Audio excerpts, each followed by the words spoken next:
as we welcome you back into the broadcast booth. A great job by the Fairview Marching Band to get us set here with the national anthem. We'll take one more time out, and then we'll bring you kickoff here on the Erie News Now Game of the Week. The drive to kickoff is sponsored by Holman Hyundai and Holman Chevrolet. Thinking of selling but feeling stressed and just don't know where to begin? As Erie Senior Care Expert, I can make selling your home a little less stressful by personally assisting you from beginning to end. I will be there personally every step of the way. Beat your competition and list now while the housing inventory is low and the seller's market is still hot.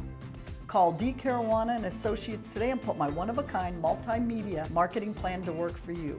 Your home could be the next one on our sold list. At Nova Cabinets, Countertops, and Floors, we specialize in cabinets, countertops, and floors that redefine luxury and durability. Imagine opening your cabinets to find organized bliss with every item in its place. Picture preparing meals on stunning granite or quartz countertops that are as resilient as they are beautiful. And let's not forget the floors. We have an extensive range of flooring options to complement any aesthetic. Visit our showroom or call us today. Nova Cabinets, Countertops, and Floors, your partner in creating the home of your dreams.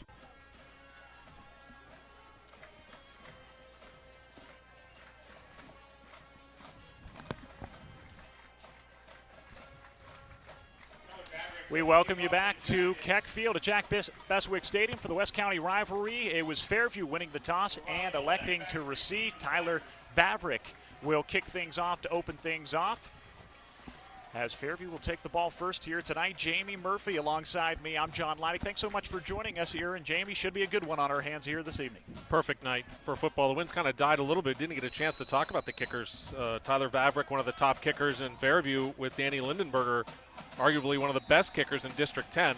Of course, Vavrick maybe purposely avoiding the coverage on that kick, so that could play a factor.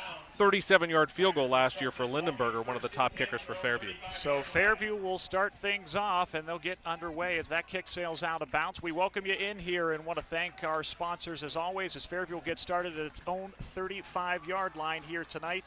And we are all set for the opening drive of the game, as Carlos Lamino will be the quarterback as he gets set for this one.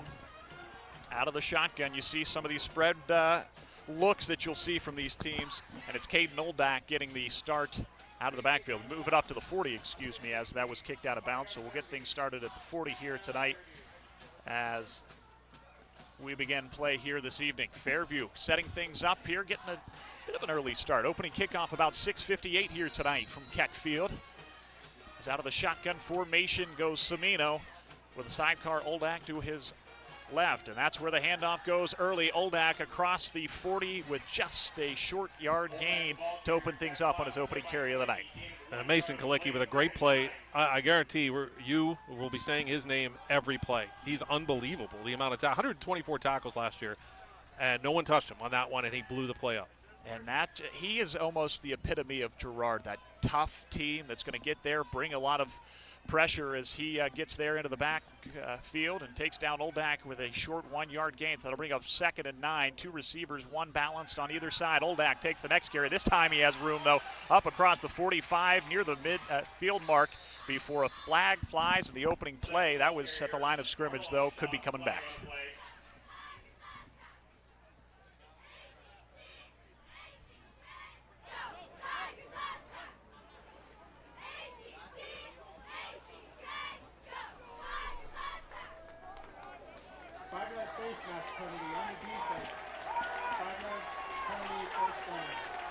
And it's a 5-yard penalty on Girard. So the first down pickup is Oldak.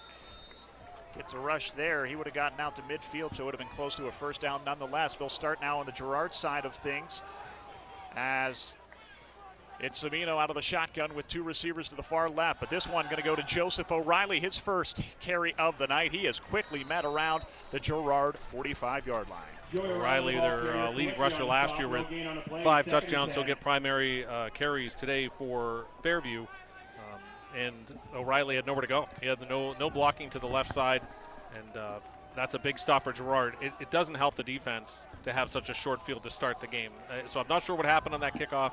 but they have their work cut out for them. So a good stop on first down. Jamie, you did a good job, though. You pointed out the size differential maybe in this one could be a factor, and we've seen it from Girard with some pressure early. So it'll be Cimino out of the shotgun. He has two receivers split out to either side. O'Reilly going to take the handoff on the delayed snap, go right up the middle, across the 35 and down to the 31-yard line. That's going to be a pickup of 14 and a fresh set of downs.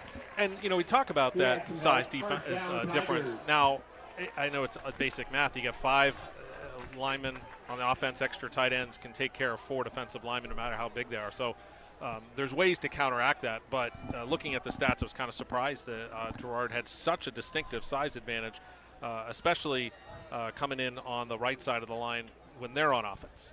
You heard in the pregame Mark Sobolewski talk. They were young at a couple of positions, some smaller sizes along that offensive line, but moving some people there. That'll bring a 1st and 10 from the 31 for Fairview. Cimino out of the shotgun, and he goes right back to O'Reilly, who goes right up the middle across the 30, 25, stumbling down inside the 25 down to about the 22 for a pickup of 9.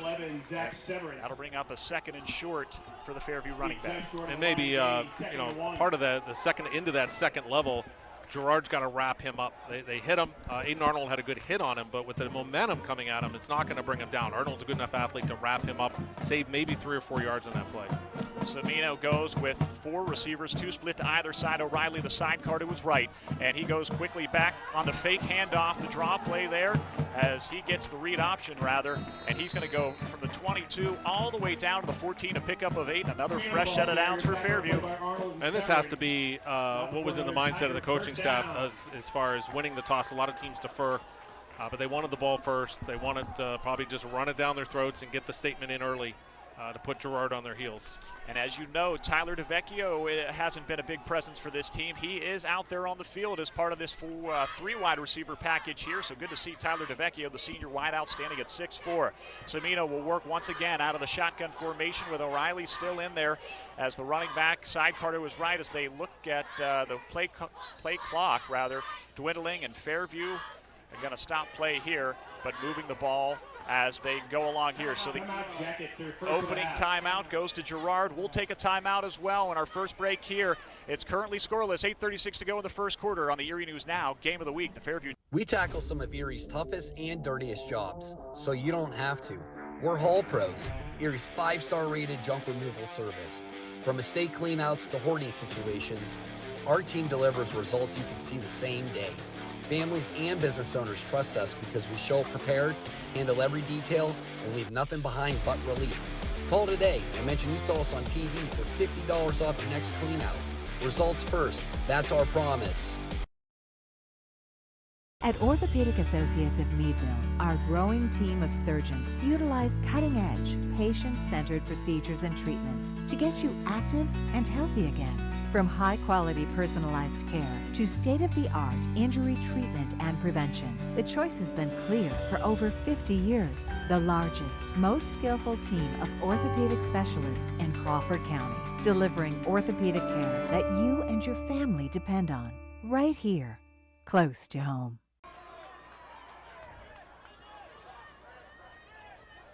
Out of the timeout, we welcome you back here to the Erie News Now Game of the Week. Carlos Cimino going to hand it off back to O'Reilly, who tries to bounce it to the right side. He's going to work inside and get about a pickup of 2 down to the 12. That'll bring up a 2nd and 8. You got to think with a 6'4" wide receiver with man coverage on the outside that it would be a pretty safe play after running it 10 plays in a row to just throw it up there. He has a pretty big size advantage on that corner.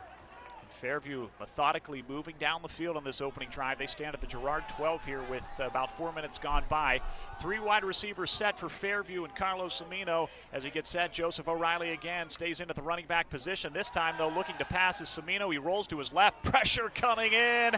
And who else but Mason Kalicki for the sack. That's going to be dropped all the way back into the 19 for a loss of 7. That'll bring up a 3rd and long.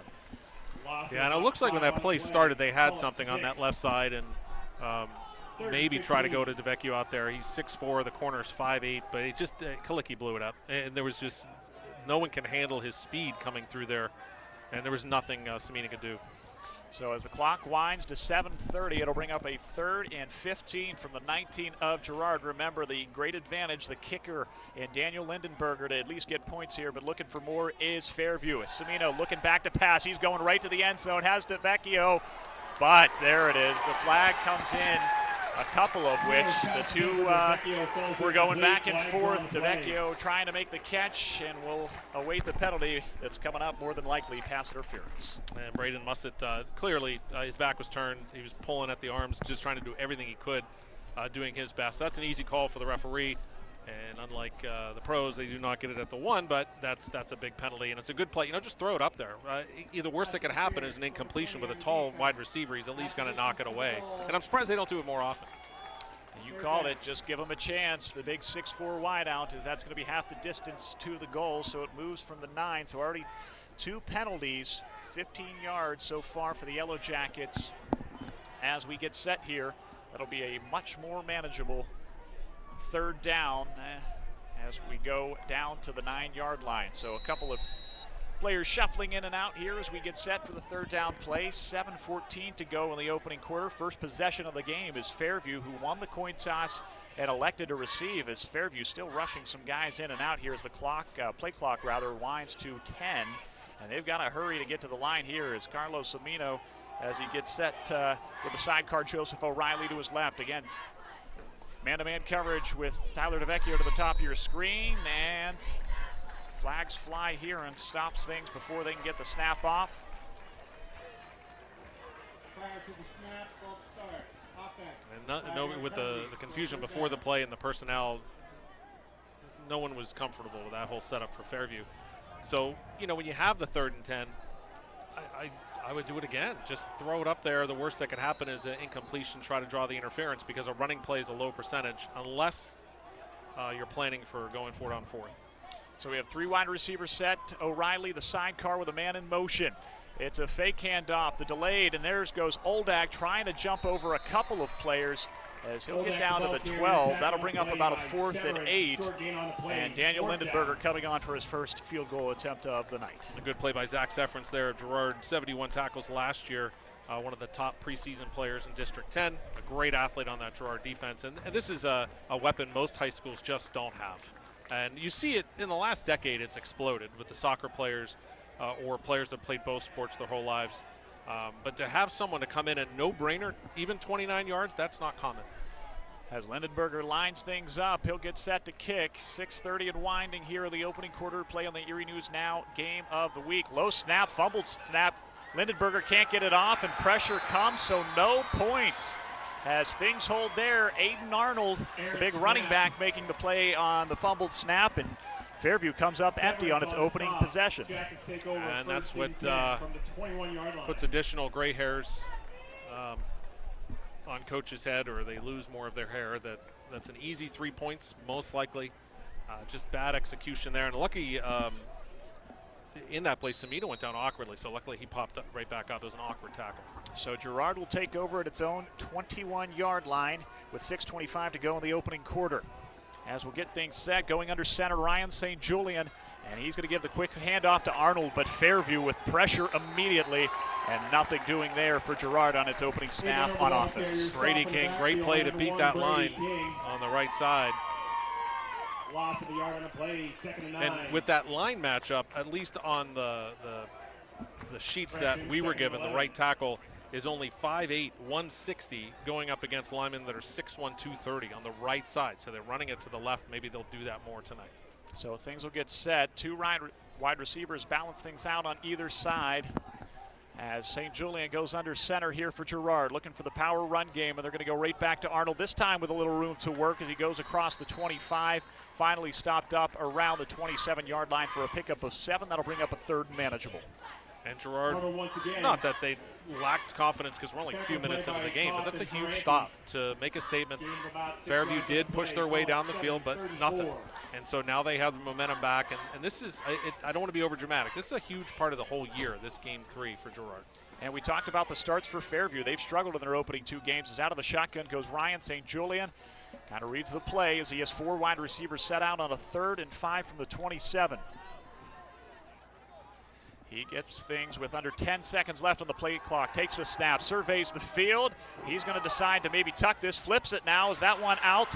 And across the 40, still working from the 50. Aiden Arnold on the reception before he is knocked out at the 48 of Fairview. That'll be a pickup of 25 and a fresh set of downs with the Girard offense now in business. First down, Jackets. Fairview took away the slant that's looked like where St. Julian was looking at, and then when he started to run, one of the Fairview players, Aiden Herman, kind of broke off his man, and that's where the guy became open there, and a good job. It's hard to see receivers when you're running, and that's a great job to see him make a nice pass and not get an illegal man downfield in the process. So a 1st and 10 from the Fairview 48, under 5 minutes to go here in the opening quarter. Is under center now is St. Julian. This time he's going to hand it off to Mason Kalicki, who powers his way up the middle.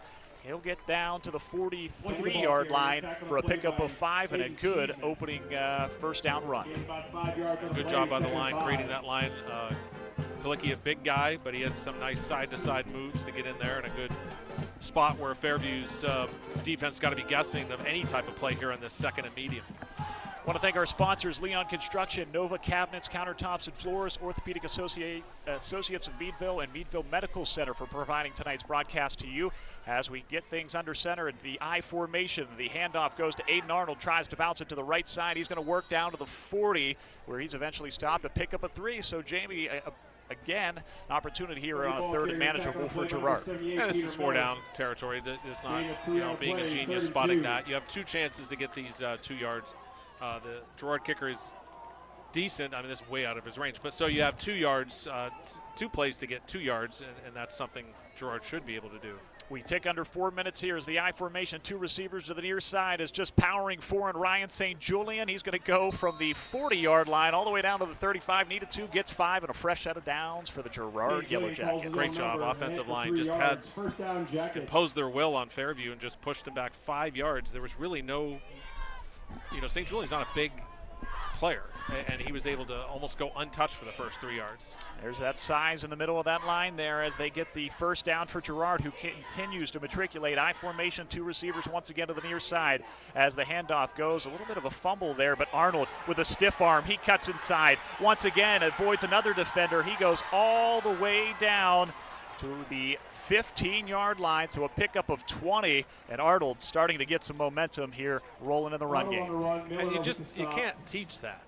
You have these athletes and the high school athletes, typically the best all-around athletes, obviously the ones that touch the ball. But to run with your head up, and the stiff arm is a reaction play, but also to do those things, you could try to teach someone to do that. It's just a natural gift of athleticism to make that play. So that'll bring up 1st and 10 for Gerard at the Fairview 15. Under 3 to play here in the opening quarter from Keck Field. St. Julian with the I formation. The handoff to Kalicki, who again just uses that power to fall forward. He'll get down to the 14, just a pickup of 1 there. As a lineman slow to get up, that would be Landon Proper for Gerard, but he's up, and that'll bring up a 2nd and 9.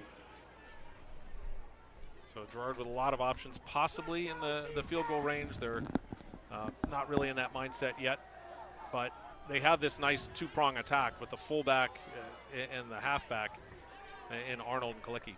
2 receivers split out, 1 to either side. I formation under center is St. Julian. He's going to roll right, though, and flip it out to Kalicki, who has a wide lane to a touchdown. 14 yards on the opening score, and it is Gerard to the scoreboard first. They lead 6-0. That's just perfectly executed. That's exactly, you run that play in practice. There's no tackling, and you roll out, you see the guy who walks into the end zone. It doesn't happen during the game too often, but no one picked up Kalicki coming out of the backfield. And so that's an easy touchdown, and that's a statement for Gerard.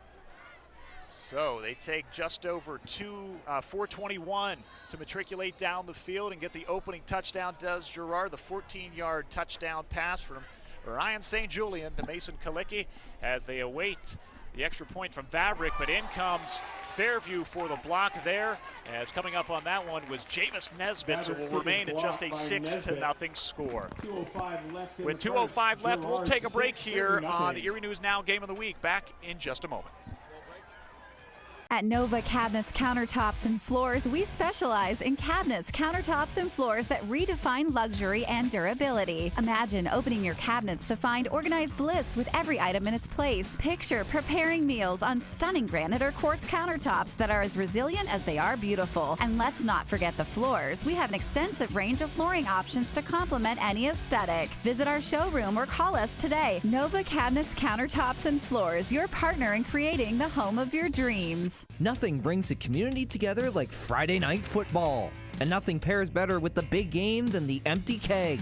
Your hometown community bar, family owned and operated, the Empty Keg is proud to support our local teams while serving you the best food and value in town. So gather your friends, bring the family, and join us on game nights to cheer on your favorite high school team. Surrounded by great food, good times, and hometown pride. The Empty Keg, your home for Friday night football.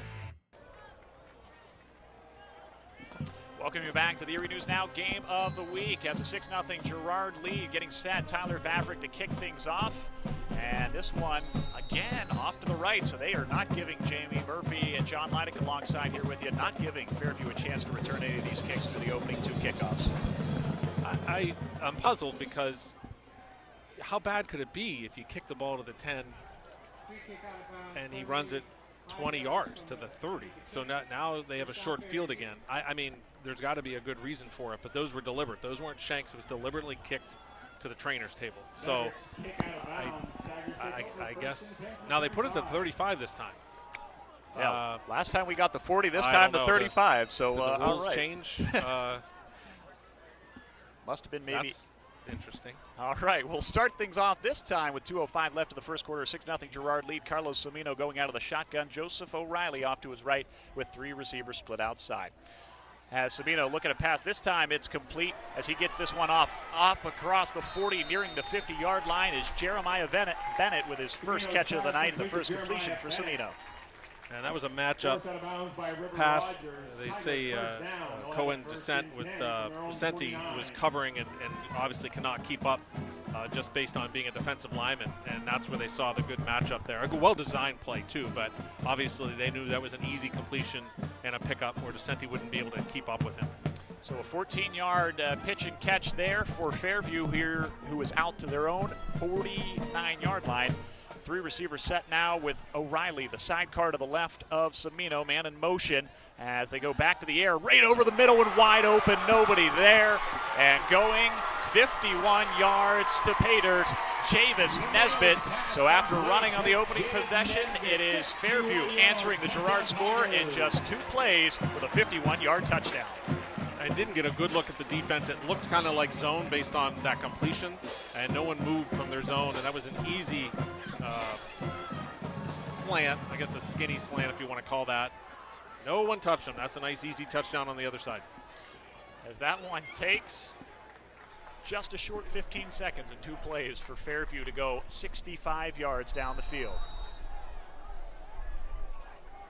As Daniel Lindenberger will line up to try and give Fairview its first lead of the game. And the snap this time is down and good and goes straight through as Fairview responds to Girard with a 7-6 lead now on the 51-yard touchdown pass. We'll keep it here as we approach the end of the first quarter. If you're just joining us, Fairview took the opening possession, marched down the field, but a fumbled snap on a short 29-yard field goal would stunt and stop the first Fairview possession. They would give it to Girard at its own 21-yard line and methodically moving down the field. The opening drive for the Yellow Jackets was capped off a 14-yard touchdown pass. Ryan St. Julian to Mason Kalicki at just over 4:20 for that opening touchdown. And then they need just 15 seconds as Fairview to march down the field after, again, an opening kickoff that went out of bounds deliberately as it was Fairview, Jamie, going right into the air on that one. I'll take this all night. This is fun. I know the coaches don't particularly enjoy seeing people be untouched on both touchdowns, but the other factor is the wind is stopped. It was very windy today, and so that won't be a factor as far as kicking is concerned at all. So an absolutely picture-perfect night for football. So we'll see. We'll see what happens. Typically in a lot of games you see crazy scoring and then things adjust and slow down, so we'll see. First kickoff of the night for Daniel Lindenberger. He's going to send this one almost through the back of the end zone. No chance at a return for Girard, so they will get things started on their second possession as they bring things out here and open it up from the 20-yard line. Lindenberger didn't get a chance to kick it really at all last week. They got blown out by Grove City. He does not have a field goal this year. He's missed his only attempt. That does not count as a field goal miss on the bad snap. So he's hoping to contribute, and he will mightily this season. So, but he did have 15 touchbacks last year, one of the top kickers in District 10. And a two-sport athlete as well, as he is a pivotal part of the Fairview soccer team here that has made quite a few runs in the state playoffs as we go back to Girard here in a 7-6 Fairview lead. Under center goes Ryan St. Julian with the I formation. The handoff to Arnold as he cuts it to the left side. He is not able to get much there, just about 2 yards on the opening carry of the Yellow Jackets' second possession. A good play by Brady King to come off his block and finish off the tackle. We haven't mentioned Tyson Evanoff a whole lot. Evanoff is a huge power for Fairview in the middle of the offensive and defensive line. And typically the nose tackles and the centers don't get a lot of mention unless they do something bad. But he's 6'3", 275, anchoring that Fairview line. Arnold with his 5th carry of the night, 30 yards. Again, all stats unofficial as we try to bring you the very latest here from up in the booth. 1 minute and change as the handoff here goes to Arnold again. This time he's going to try the right side, but again, not too much. Breaks free of a couple of tackles. He's able to make a play that looked like it was going to be stopped short of anything and get all the way out there to the 30. That's going to be close to a fresh set of downs, bringing up about a 3rd and 1. Great play there by Mason Kalicki on his block. He just completely moved his man 5 yards out of the way. That is just pure strength and a great job of blocking by Gerard. 40 seconds and counting here in the opening quarter of play. Thanks for joining us here on the Erie News Now Game of the Week. 7-6 lead for Fairview over Girard. So St. Julian with about 15 on the play clock. Probably one more play here in the opening quarter here from Keck Field at Jack Bestwick Stadium. I formation for the Yellow Jackets. Mason Kalicki just barreling through. He's across the 35 and almost out to the 40. Does indeed get to the 40 for a pickup of 11 and a fresh set of downs. You gotta, you mentioned before what Gerard's all about. You just love players like that. They're not this smaller. It's hard to describe, but they work so hard every time they touch the ball, and you just love players like that earn every yard. We'll see with about 4 seconds left. Girard may be content taking this one to the end of the first quarter.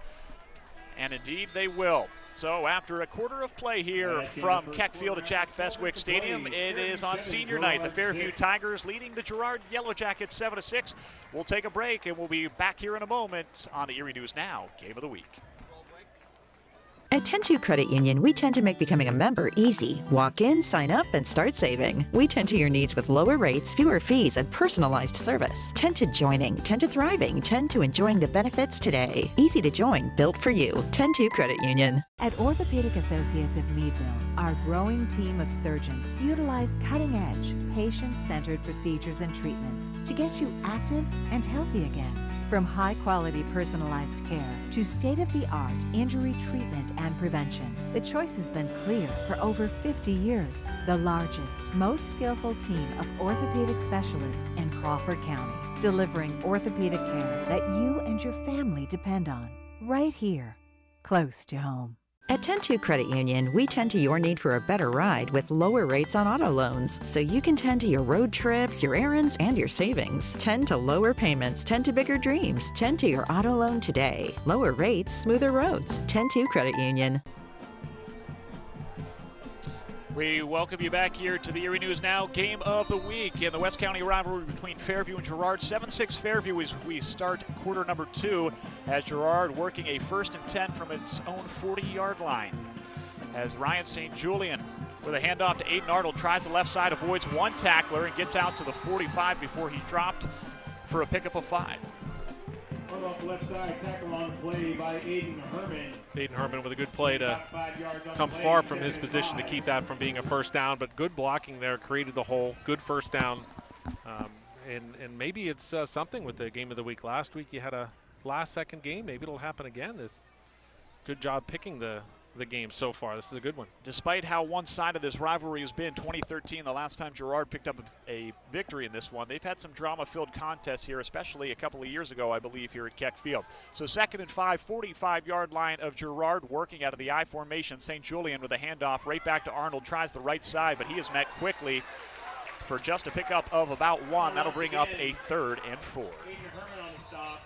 And Aiden Herman makes his second great play in a row, and it looks like there is a penalty on the play. I don't see a flag, so maybe just an official's timeout. Yeah, I think an official went down there on the backside of that play, so he's getting reset. So again, 3rd and 4 for Girard upcoming from the 46-yard line on its own side of the 50. Just joining us here tonight, things started off, Fairview moved down the field, and on a 29-yard field goal attempt, the snap a bit fumbled, so Danny Lindenberger could not get that one off. And it was a stunted opening drive. So Girard took over at its own 21, went down the field, scored on a Mason Kalicki touchdown from Ryan St. Julian. 2 plays later, Fairview, Carlos Amino to Javis Nesbitt, and that made it 7-6 is where we stand on just over a minute into the second quarter. Little motion there as St. Julian, the handoff to Arnold. He tries to cut it to the outside, gets across the 50, fresh set of downs and into Fairview territory as he goes down around the 42-yard line. So that'll be a pickup of 12, if I do my math there correctly, and a fresh set of downs. Sometimes your blocker, that time was all Aiden Arnold. He created that play, made a great play, and there's a timeout. Fairview needs to get a rest, needs to get recollected on defense. They're having trouble stopping this running attack. So as they take a timeout, we will as well. Back in a moment on the Erie News Now Game of the Week. Craving authentic Italian flavors? Step into Valerio's Italian Restaurant and Pizzeria. Our food is made with the freshest ingredients where every bite is an escape to Italy. From fresh and delicious pizzas to calzones, wings, soups, and many other appetizers. Not only can you get our delicious food in our 3 locations, we also offer catering services. From business luncheons to weddings, we have your catering needs covered. So bring the whole family or make it a date night. It'll be an experience you won't forget. Valerio's, fresh from Italy to you. Meet Bree.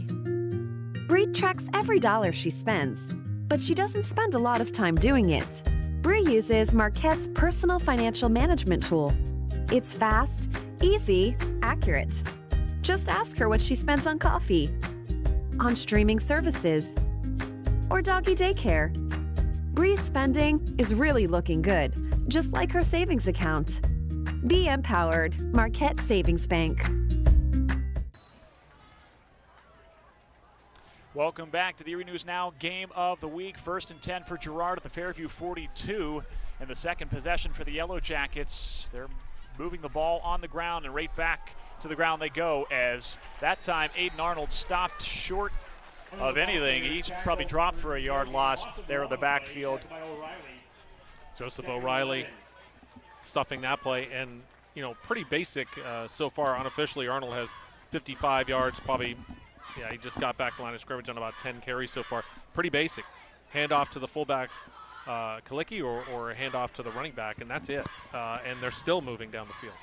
They've done a good job working both sides of the offensive line here on their second drive as they work. 2nd and 11 from the 43 now of Fairview. Under 10 to play in the opening half as St. Julian delays the handoff, goes to Arnold, who goes straight up the middle this time, bounces off 1, and then works his way down to about the 37-yard line.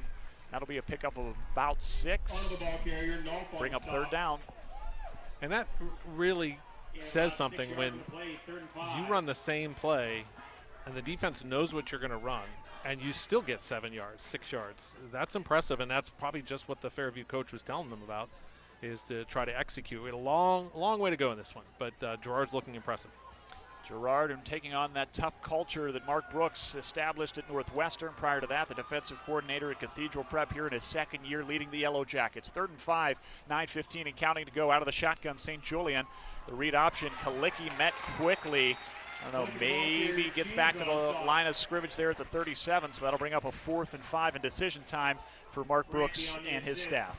And Aiden Cheeseman all over that play. Good defensive play, and brings up not a difficult decision to go for it, but a difficult play call. What do you call here on 4th and 5 when you don't typically throw the ball? Yeah, we saw just 2 passes on that opening possession, both complete by Ryan St. Julian, so he'll work out of the shotgun formation. 4 wide receivers spread out, 2 to either side. Sidecar to his left is Mason Kalicki. That's a tough one. We'll wait for the flag, but looks like... Oh. So it's more encroachment. Encroachment, yeah. I was going to say normally called encroachment there. So the 5 yard sets up a fresh set of downs, and that'll be the second penalty of the night. 2 penalties for 10 yards, again, unofficially here on the statistics, doing our best to bring you the very latest, but certainly something Coach Sobolewski can't have those, especially in those weighty 3rd and 4th down situations. Yeah, Tyson Evanoff, he's mad at himself. You put your arms out when it's a bad call. You put your hands on your helmet when you know you've done something terrible. So 8-15 and counting. 4 wide receivers at the 32 of Fairview. St. Julian shotgun formation. Fakes the handoff. Going to go with the read draw there as he goes up the middle, across the 25 and down to the 24 for a pickup of 8. That'll bring up a 2nd and short for Girard. About 8 yards on the play, 2nd and 2. And another great play. Xavier Nolf got up a little slow on that one. Looks like he looks okay, but just looked like he was limping around a little bit. Still is. He's actually limping quite a bit. Getting into the 3rd week of the season, those bumps and bruises start to take on maybe a little bit more as you start to wind into the colder weeks of the high school football season. 2nd and 2 at the 24 for Girard. I formation is St. Julian. The handoff to Arnold, who cuts it back, tries to go back up the middle, but he started line of scrimmage at the 24, maybe give him a yard. That'll bring up a 3rd and still short about 1 or 2. So Tyson Evanoff committed the encroachment, went to the sidelines, got screamed at for 1 play, went back in. He's a great player, so he needs to be told he made a mistake. He's back in. He made a big difference in stopping that initial stop on that run. So 12 carries for 61 yards unofficially for Arnold as he tries to pick up as much as he can. But again, Girard doing, for the most part, a pretty good job at 3rd and manageables. They'll go twins to either side with Mason Kalicki, the sidecar to the left of Ryan St. Julian out of the shotgun. Takes the snap, quick pass out as that one's caught by Arnold. He avoids 1 and pushes. It looks like certainly picking up the 1st down. He's going to get down to about the 19 for a pickup of 4, needed just 1. Brady King read that play really well. He just couldn't get his footwork down to bring him down. That would have been a great play, so it's not a bad play by Brady King, but a good job just to get that extra couple yards. A good play call there by Gerard. Girard hasn't thrown the ball a lot, but Ryan St. Julian tonight, 3 for 3 for 43 yards unofficially. He has found his receivers when he needs it and picks up a fresh set of downs and puts Girard 1st and 10 at the 19 of Fairview.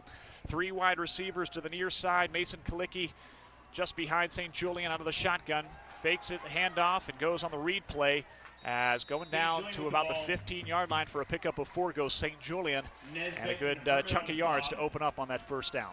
Once again, they're just moving down the field. The unofficial people who pick a lot of the games, everyone at Consensus Fairview, which I understand. It's not a slight to Gerard, but they're making a statement here. They're almost halfway through, and statistically, they're right with, if not better than Fairview.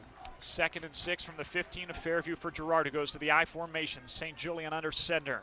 And he delays the handoff, fakes it, rolls right, looking for a receiver, has Kalicki again, this time diving and pushing his way for the pylon, loses the football, and they give him the touchdown, a 15-yard touchdown reception. So after on the opening drive, it was a 14-yard reception from Kalicki. They go right back to the same connection for the opening score, but let's hold the phones here. They're going to have a discussion on where he went out of bounds, and he did lose the football. Or if there was a man downfield.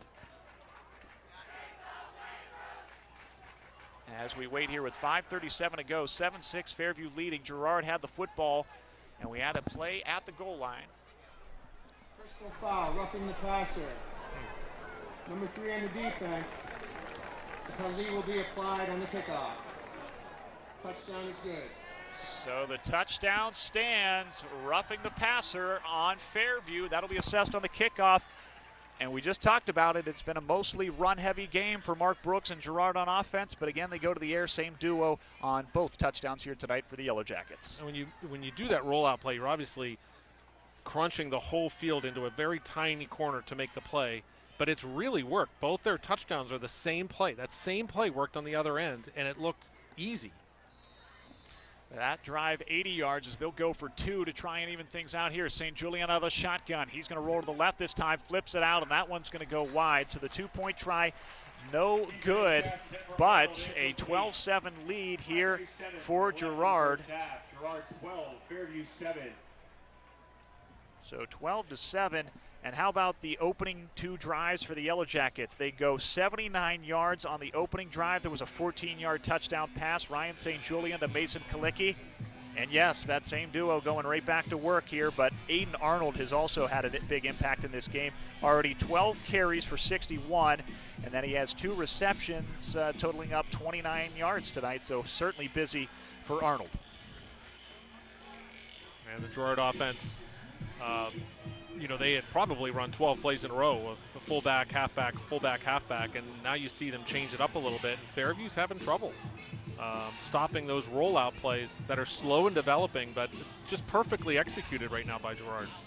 We want to remind you as we approach halftime, stay tuned to the Hall Pros halftime show. Erie's trusted junk removal team will have some of the work from the Girard marching band, I believe, at halftime, and we'll also take you around the county with the latest updates from the different games that we have crews out tonight and set the stage for the second half. Jamie Murphy alongside tonight. I'm John Leidig. Thanks so much for tuning in to the Erie News Now game of the week.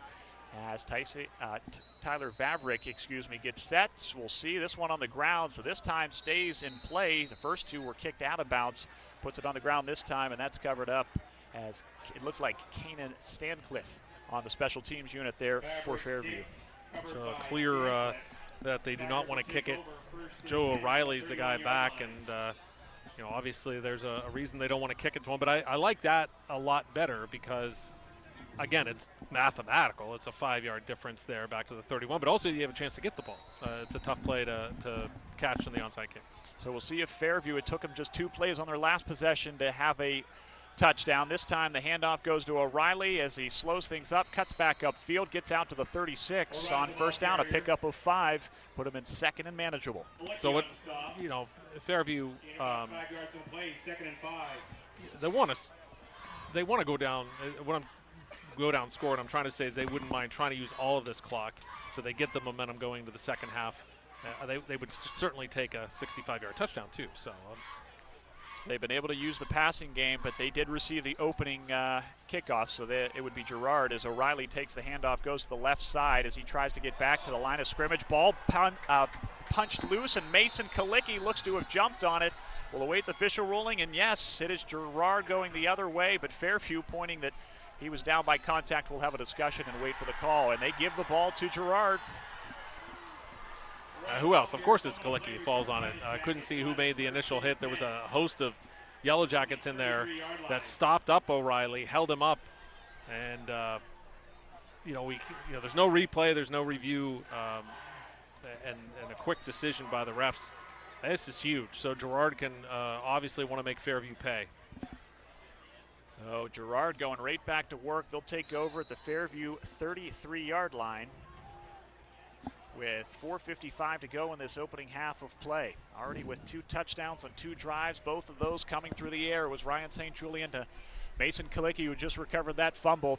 As we go 4 wide receiver set for St. Julian out of the shotgun, and you saw a couple of Fairview Tigers jump there. Once again, they want to get after the quarterback, but they're getting a little bit ahead of themselves here. Certainly going to be something Mark Soboleski with his hands to each of his hips going to be talking about at halftime.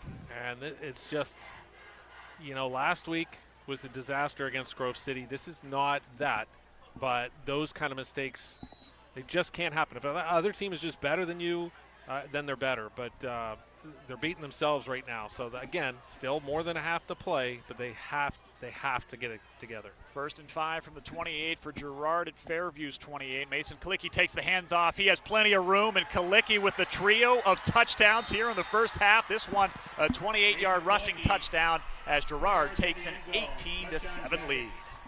And Kalicki having a day. 3 touchdowns. He's also made at least 3 huge defensive stops. Oh yeah, recovered a fumble.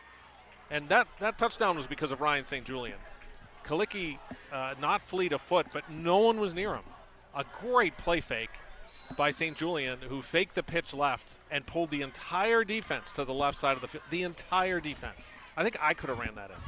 He had a wide. Actually, I couldn't. No, I couldn't. But anyway. I don't know. You got some legs there, Jamie. As we see Gerard go for 2 this time, trying to get it as St. Julian runs to the right. That off the hands of the intended receiver, intercepted, and that'll blow the play dead as Brady King coming up with a pick in the end zone. So it'll be an 18-7 score with 4:49 to go. We'll take our final time out of the first half and get you the final plays before halftime. Back in a moment on the Erie News Now Game of the Week. At 10-2 Credit Union, we tend to your need for a better ride with lower rates on auto loans, so you can tend to your road trips, your errands, and your savings. Tend to lower payments, tend to bigger dreams. Tend to your auto loan today. Lower rates, smoother roads. 10-2 Credit Union. Beat the heat this summer with eco-friendly cellulose insulation from Leon Construction. Our cellulose systems keep hot air out and your home cooler naturally. It's energy efficient, safe, and perfect for summer retrofits or upgrades. Don't let the sun drive up your bills. Call Leon Construction or visit us at leoncep.com. Leon Construction, the king of quality. At 10-2 Credit Union, we tend to make becoming a member easy. Walk in, sign up, and start saving. We tend to your needs with lower rates, fewer fees, and personalized service. Tend to joining, tend to thriving, tend to enjoying the benefits today. Easy to join, built for you. 10-2 Credit Union. 18-7 the Girard lead is Tyler Vavrick. He goes right back to kicking it out of bounds. So on 4 kickoffs so far, 3 direct kickoffs out of bounds. Girard not giving Fairview any chance to make some spark in the special teams game. I don't know. I just don't know. Why wouldn't you kick a squib kick to someone who isn't going to run it back for a touchdown? I might fumble, but I'm not a coach, and there's a reason why I'm not a coach. So they're winning 18-7, so let's not. So we're back at the 35 again. So 3 times Girard kicking it out of bounds. So they have 25 yards in penalty, but they'll take it so far because they're leading 18-7. And if you're just joining us, the name to know tonight, Mason Kalicki. 3 touchdowns, a fumble recovery. He's well on his way to the Valerios Player of the Game. Join us for the Valerios postgame show coming up at the end of this one. We'll hand out our Player of the Game and recap this one from Keck Field at Jack Bestwick Stadium. So here goes Fairview. Last time out, a fumble at their own 26. As this time it's Carlos Amino, a quick flip out here with plenty of blockers in front of him. Going down the field, Jeremiah Bennett. He goes from the 40, rather the 35, all the way out to about the 48-yard line for a pickup of 13. And Langston Pustelik Haynes with a great block there. Great block on the edge that created that space. And no one can accurately predict, but I would be shocked if Gerard ran away with this. Fairview's going to come back. They're going to get right back in this game. And I think it's going to be a great one. Samino not too bad. He hasn't thrown much here in the first half, but as we have it unofficially, he is 3 for 4 on the night, with a big one coming on the 51-yard touchdown pass to Javis Nesbitt for the opening Tigers touchdown. 4 wide receivers spread out as Caden Oldak switches to the left side. Samino, quick pass out this time, right back to Bennett as he works it from the 45 of Girard down to about the 44, as that one will pick up 8. That's a great pitch and catch where you can't wait for a guy to make a cut. You got to throw it before the cut. He threw it to the exact spot, and the receiver was in the exact location, too, to make that play. You can't defend it. There's no way to defend it if that throw's on target. So, 3rd reception of the night for Bennett, who has receptions of 14, 13, and 8 so far. Again, everything unofficial here as we bring you the statistics from the booth. Jamie Murphy alongside myself, John Leidick tonight. 3 wide receivers split out, sidecar to the right of Samino, who takes the shotgun snap, looking to pass, little pump fake, looking for DeVecchio downfield, trying to get him and work him downfield, some pushing and shoving, and there's going to be a flag to fly there. You talk about it, some of the limited action that DeVecchio has seen so far, and he is down on the field currently. He's just working his way back from injury and currently grabbing his left leg. He's not moving his leg. And so, you know, it's just different when it comes to high school. When it comes to the injury aspect, is in the pros you get quiet, but this is someone's kid. It's just a different feeling, and especially just getting back on the field.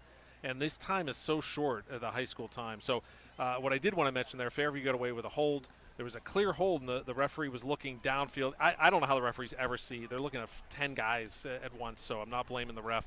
But that was an easy call, interference call. There were 2 guys on him, and that's an easy interference call down at the other end. So we bring you into the broadcast booth, Jamie Murphy alongside John Laddick. We appreciate you joining us on the Erie News Now Game of the Week. We want to thank our sponsors who make this possible each and every week, Leon's Construction, as well as our great sponsors at Nova Cabinets, Countertops, and Floors. As Tyler DeVecchio up, limping his way to the sideline, the Orthopedic Associates of Meadville and the Meadville Medical Center.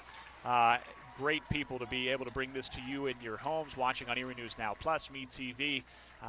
Great to be here in week number 2. Also, want to thank the Fairview School District for allowing us to be here tonight, the first of 2 weeks. So things set up down to the 29-yard line after the penalty. And that's where Fairview will pick up after the pass interference penalty on Girard. And so it pretty much obviously appears that the passing games where Fairview, and it has worked, is they're going to get a chunk of their yards rather than pushing it through the line, or at least setting up the pass with the run game. DeVecchio walking around on the sidelines, so as Cimino looks, he's pressured, and who else? Mason Kalicki in there once again as he drops back at the 35-yard line, a loss of 6 as we await the flag on the field. And Kalicki is so strong to be running past a guy, and he's bigger than Cimino, but to pull him down with one arm, that's and your momentum going with you, that's some serious strength.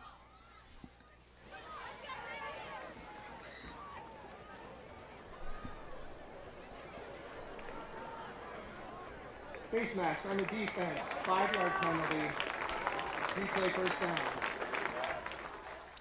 So the 5-yard penalty against Girard, the second of the Yellow Jackets here on this drive for Fairview. So that'll set up a 1st and 5 from the 24 for the Tigers. Cimino out of the shotgun formation. The ball on the ground again, and who comes up with it? The handoff couldn't connect between Cimino and Oldak, but Cimino in there to jump on it and keep the ball in Fairview's favor. And Fairview may have gotten away with an illegal motion too. It looks like Brady King jumped before that snap, and it didn't affect the play at all. And almost total disaster as Fairview's having success with their game plan, and everyone knows has watched 1 minute of football, turnovers lose games. So we'll see if Fairview can reset here with 2 receivers set. The delayed handoff goes to Oldak, who goes up the middle. He's tripped up quickly right around the 23-yard line for a pickup of 3. And it's Kalicki, the PA announcer picked up that one. I couldn't see it. And Kalicki looks like he's a little slow to get up, but Oldak had probably 10, 15 more yards if it's not for Kalicki. 3rd and 4 from the 23 for Fairview at Girard's side of the field. 2:30 and 8 and counting here in the first half as we head towards the Hall Pros halftime show. 3 receivers as Oldak switches to the left side car of Cimino out of the shotgun. Cimino the snap, the read option as he tries to get to the outside. I mean, we've said his name a number of times, both sides of the ball, but Kalicki having himself a night as Cimino now hurt.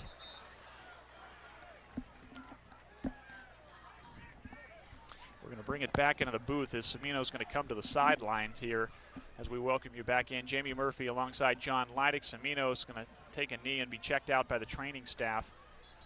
There is that one dropped at the 23, so no gain. That'd bring up a 4th down and 4 from the 23-yard line as the 2 teams are going to go to the sidelines. Again, the Hall Pros halftime show upcoming here with about 2:15, but Jamie, we said one name consistently tonight on both sides of the ball, Mason Kalicki having himself a heck of a first half. And Fairview's going to have the halftime an adjustment to try to. It's harder to do it on offense to adjust to a defensive player, but no one blocked him on that play, and he's right now the best player on the field. So you got to make some sort of adjustment. So Cimino looks like his shoulder possibly was hanging low, and so hopefully we see him back in the game. So Jeremiah Bennett will work at the quarterback position here, in for the play for Semino on a 4th and 4 from the 23. As Bennett surveys the field, looks downfield towards the end zone. Some hand fighting back and forth, but the pass falls incomplete. No flags fly, and the Girard defense with a stand again will take over at its own 23-yard line with 2:07 to go. That was a beautiful throw. That was perfect. And they do, at the high school level, generally do permit a little bit more contact than you'll see at the higher levels. There was a lot of contact down there, but the back judge was about 60 yards closer to the play than we are, so he did not see any interference. So good stop for Gerard. So that stops the drive at 2:07 mark of the half at the 23-yard line. That's where Gerard will get things started as we tick towards halftime. Out of the I formation, Ryan St. Julian, and a quick handoff to Mr. Do-It-All, Mason Kalicki, as he pushes forward to about the 27-yard line for a pickup of 4. And Gerard has all their timeouts. Fairview took one earlier in the half. And boy, this is a statement. This is huge. Fairview, I mean, they can't be down. Not that they couldn't come back. 11 is not insurmountable, but going into the half, Gerard's not hurrying though. So not sure, just trying to play it safe here and not turn the ball over. Again, Girard will get the second half kickoff, and we touched in the pregame show, Fairview has struggled in the first half of its opening 2 games. They're 1-1 coming into this one out of the I formation. The delayed handoff goes to Aiden Arnold. Big lane up the middle as he crosses the 30 out to the 34 for a pickup of 6. And being deep in your territory, it goes without saying you don't want to turn the ball over, but sometimes you try a couple of test plays. If you pick up some chunks of yardage, then you kind of push it, and they have. I thought maybe his knee went down. I thought he was up across the 35, but no one's arguing. So they're going to put him at the 33-yard line, so that'll be a pickup of 5. He has 13 carries for 66 yards unofficially. As we go out of the I formation, 1st and 10, it's a handoff to Arnold, and he's going to push for about 1 or 2. It looks like about 2 as we tick under a minute out to the 35.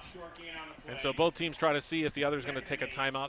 It looks like Gerard wants to run the clock, go into halftime with an 11-point lead on a second down. Maybe try something a little bit more risky, and Fairview wouldn't have enough time to move it, but I think they're just going to run the clock out. Yeah, we'll see if maybe they go back to that diamond play they have. Get everybody moving to the left and find Mason Kalicki coming out of the backfield on the right side. They've used that to success. 2 touchdowns here in the first half as under 30 seconds to play. Moving upfield as that time Ryan St. Julian taking it himself out to the 39 for a pickup of 4, and that'll likely take us to halftime as the 4th carry for 21 yards unofficially for Ryan St. Julian, 12 and counting here. As we get set, it seems Girard is ready to go to the locker rooms as they lead 18-7 after the opening half of play here in the West County rivalry. It's the Hall Pros halftime show. It's coming your way next here on the Erie News Now Game of the Week. If you want rims, we got them. At Erie Floors, Sheldon's Building Warehouse, we got rims on the wall, rims on the floor, rims in the hall. We're Erie's rim source. Rims standing up, rims lying down, rims getting bound, rims all around. With Erie's largest carpet rim stock at 1760 West 26th Street, Erie Floors, our world is under your feet. Craving authentic Italian flavors? Step into Valerio's Italian Restaurant and Pizzeria. Our food is made with the freshest ingredients where every bite is an escape to Italy. From fresh and delicious pizzas to calzones, wings, soups, and many other appetizers. Not only can you get our delicious food in our 3 locations, we also offer catering services. From business luncheons to weddings, we have your catering needs covered. So bring the whole family or make it a date night. It'll be an experience you won't forget. Valerio's, fresh from Italy to you.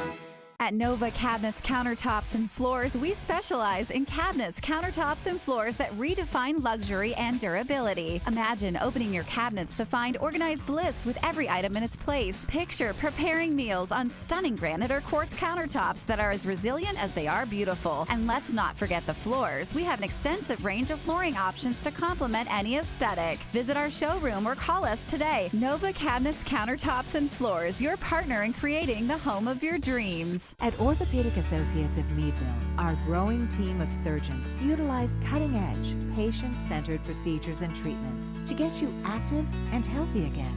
From high-quality personalized care to state-of-the-art injury treatment and prevention, the choice has been clear for over 50 years. The largest, most skillful team of orthopedic specialists in Crawford County, delivering orthopedic care that you and your family depend on, right here, close to home.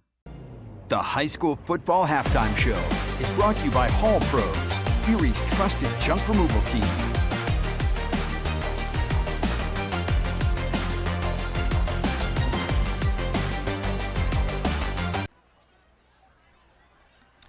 We welcome you into the broadcast booth. It is the Hall Pros Halftime Show, Erie's trusted junk removal team. Jamie Murphy alongside John Laddick here tonight.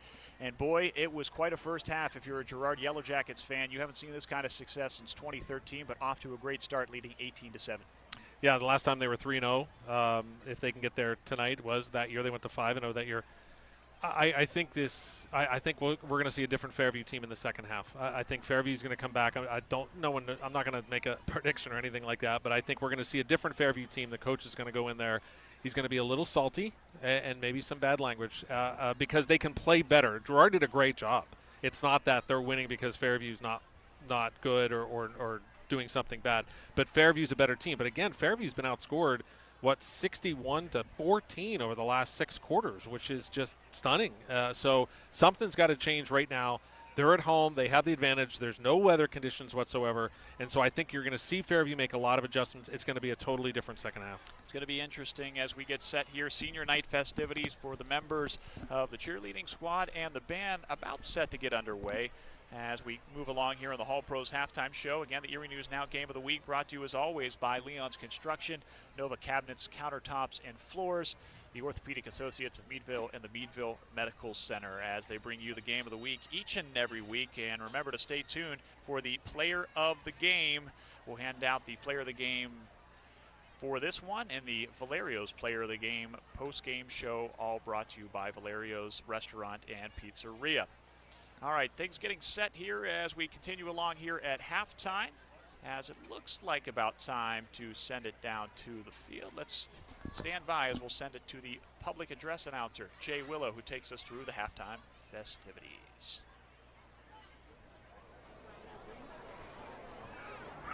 Ladies and gentlemen, could you please direct your attention to the 50-yard line while we honor and recognize the senior members of our marching band and color guard.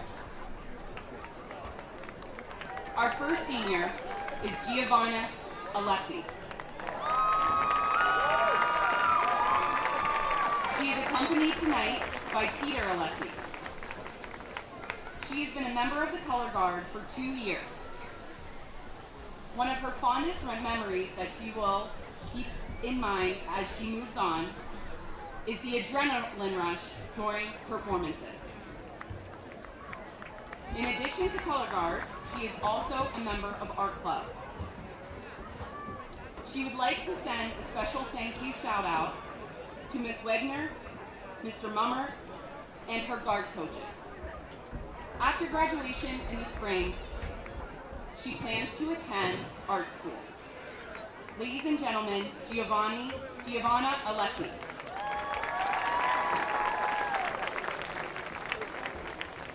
Our next senior is Brianna Anderson Yeager.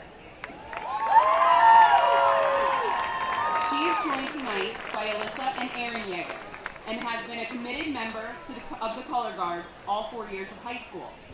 In that time, she has also served as color guard captain. One of her fondest memories is the feeling after competing for the very first time. In addition to color guard, she is also a member of the robotics team and is an FHS ambassador. She would like to send a special thank you shout out to her parents, her coaches, and the Mummers. After graduation, she plans to go to college to pursue a biomedical engineering degree. Ladies and gentlemen, Brianna Anderson Yeager.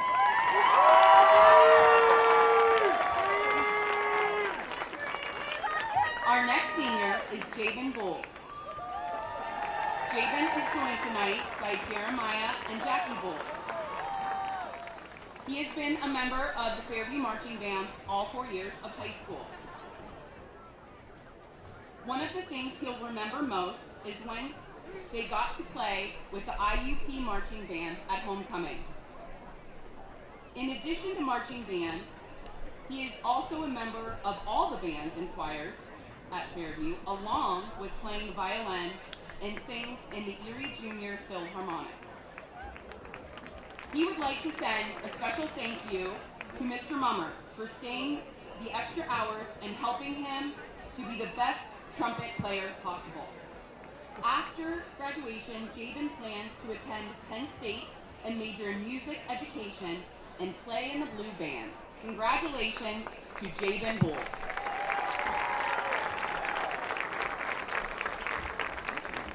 Our next senior is Sophie Chiyoko. She's joined tonight by Jason and Lisa Chiyoko. She has been active on the color guard for 2 years. One of her fondest memories from her time is riding the bus to and from competitions and being with her friends. In addition to color guard, she's also on the unified track team, the unified bocce team, and participates in the school musicals and plays. She would like to send a special thank you to her coaches and the color guard for making marching band so much fun. After graduation, Sophie plans to attend school to be a medical assistant or a nurse. Ladies and gentlemen, Sophie Chiyoko.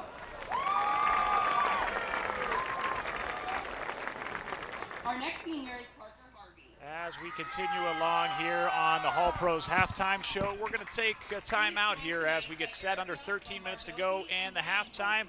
We'll bring you back, take a look at the out-of-town scoreboard and the first half statistics. You are listening to the Erie News Now Game of the Week.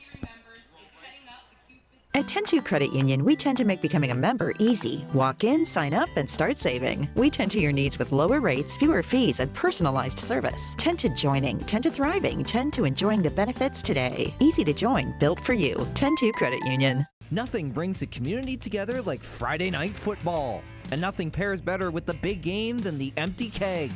Your hometown community bar, family owned and operated, the Empty Keg is proud to support our local teams while serving you the best food and value in town. So gather your friends, bring the family, and join us on game nights to cheer on your favorite high school team. Surrounded by great food, good times, and hometown pride. The Empty Keg, your home for Friday night football. We tackle some of Erie's toughest and dirtiest jobs, so you don't have to. We're Hall Pros, Erie's 5-star rated junk removal service. From estate cleanouts to hoarding situations, our team delivers results you can see the same day. Families and business owners trust us because we show up prepared, handle every detail, and leave nothing behind but relief. Call today and mention you saw us on TV for $50 off your next cleanout. Results first, that's our promise. Cleaning your gutters again? Don't risk your life on a ladder every season. At Leon Construction, our lifetime no-clog gutter systems keep your home safe and your feet on the ground. No leaks, no clogs, no worries, and backed by a lifetime guarantee. Get the royal treatment your home deserves. Call today or visit us at leoncep.com and never clean your gutters again.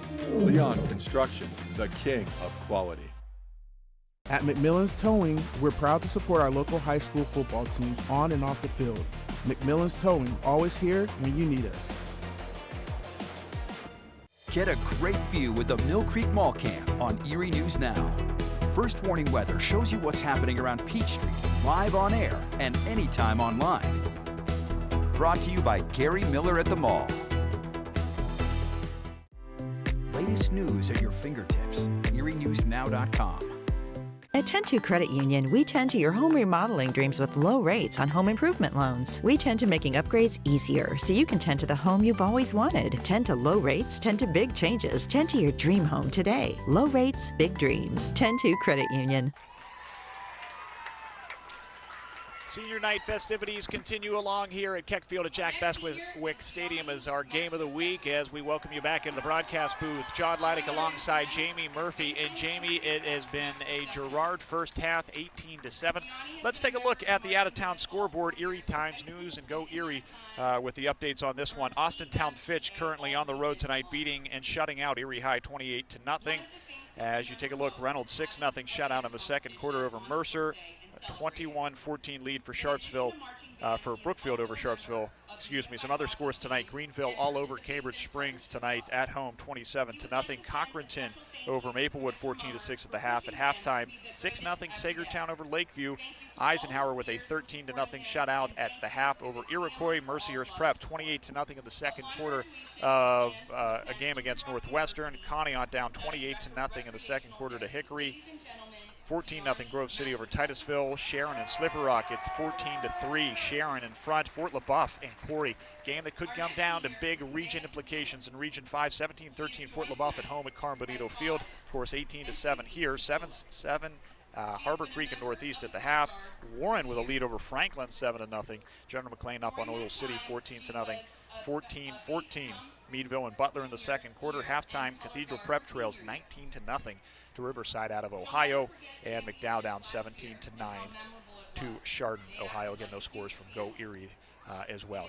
Jamie, as we go along here tonight, it's been a big run game for the Girard Yellow Jackets as we take a look at the halftime statistics.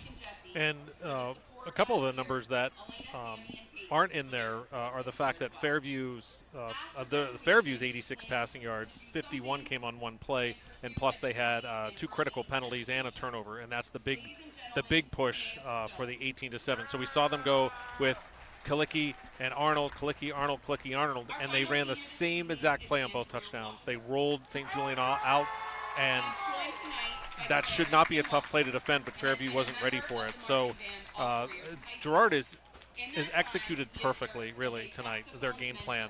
Fairview has not played well, but, I mean, Girard has done everything right. Everything. They have not committed maybe a penalty or two.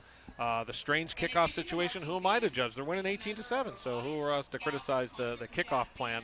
But the numbers are even for an 18-7 game. That's why I think Fairview's going to make more of the adjustments at halftime. Well, and you see 44 penalty yards for Girard, but as you mentioned, those are mostly on the kickoff so far. Yeah. But I think the interesting thing, both teams have moved the football, but as you mentioned, it's been the team in Fairview with the mistakes, the fumble. They move down the field on their opening possession, the 29-yard field goal. The snap doesn't go right. They can't get that off, and that seemed to be a sign of things to come. But also, we mentioned Kalicki so much. Aiden Arnold, I believe, over 60 yards rushing in the first half. He's been quite a force to kind of set up that passing game that Girard has used sporadically in the opening half.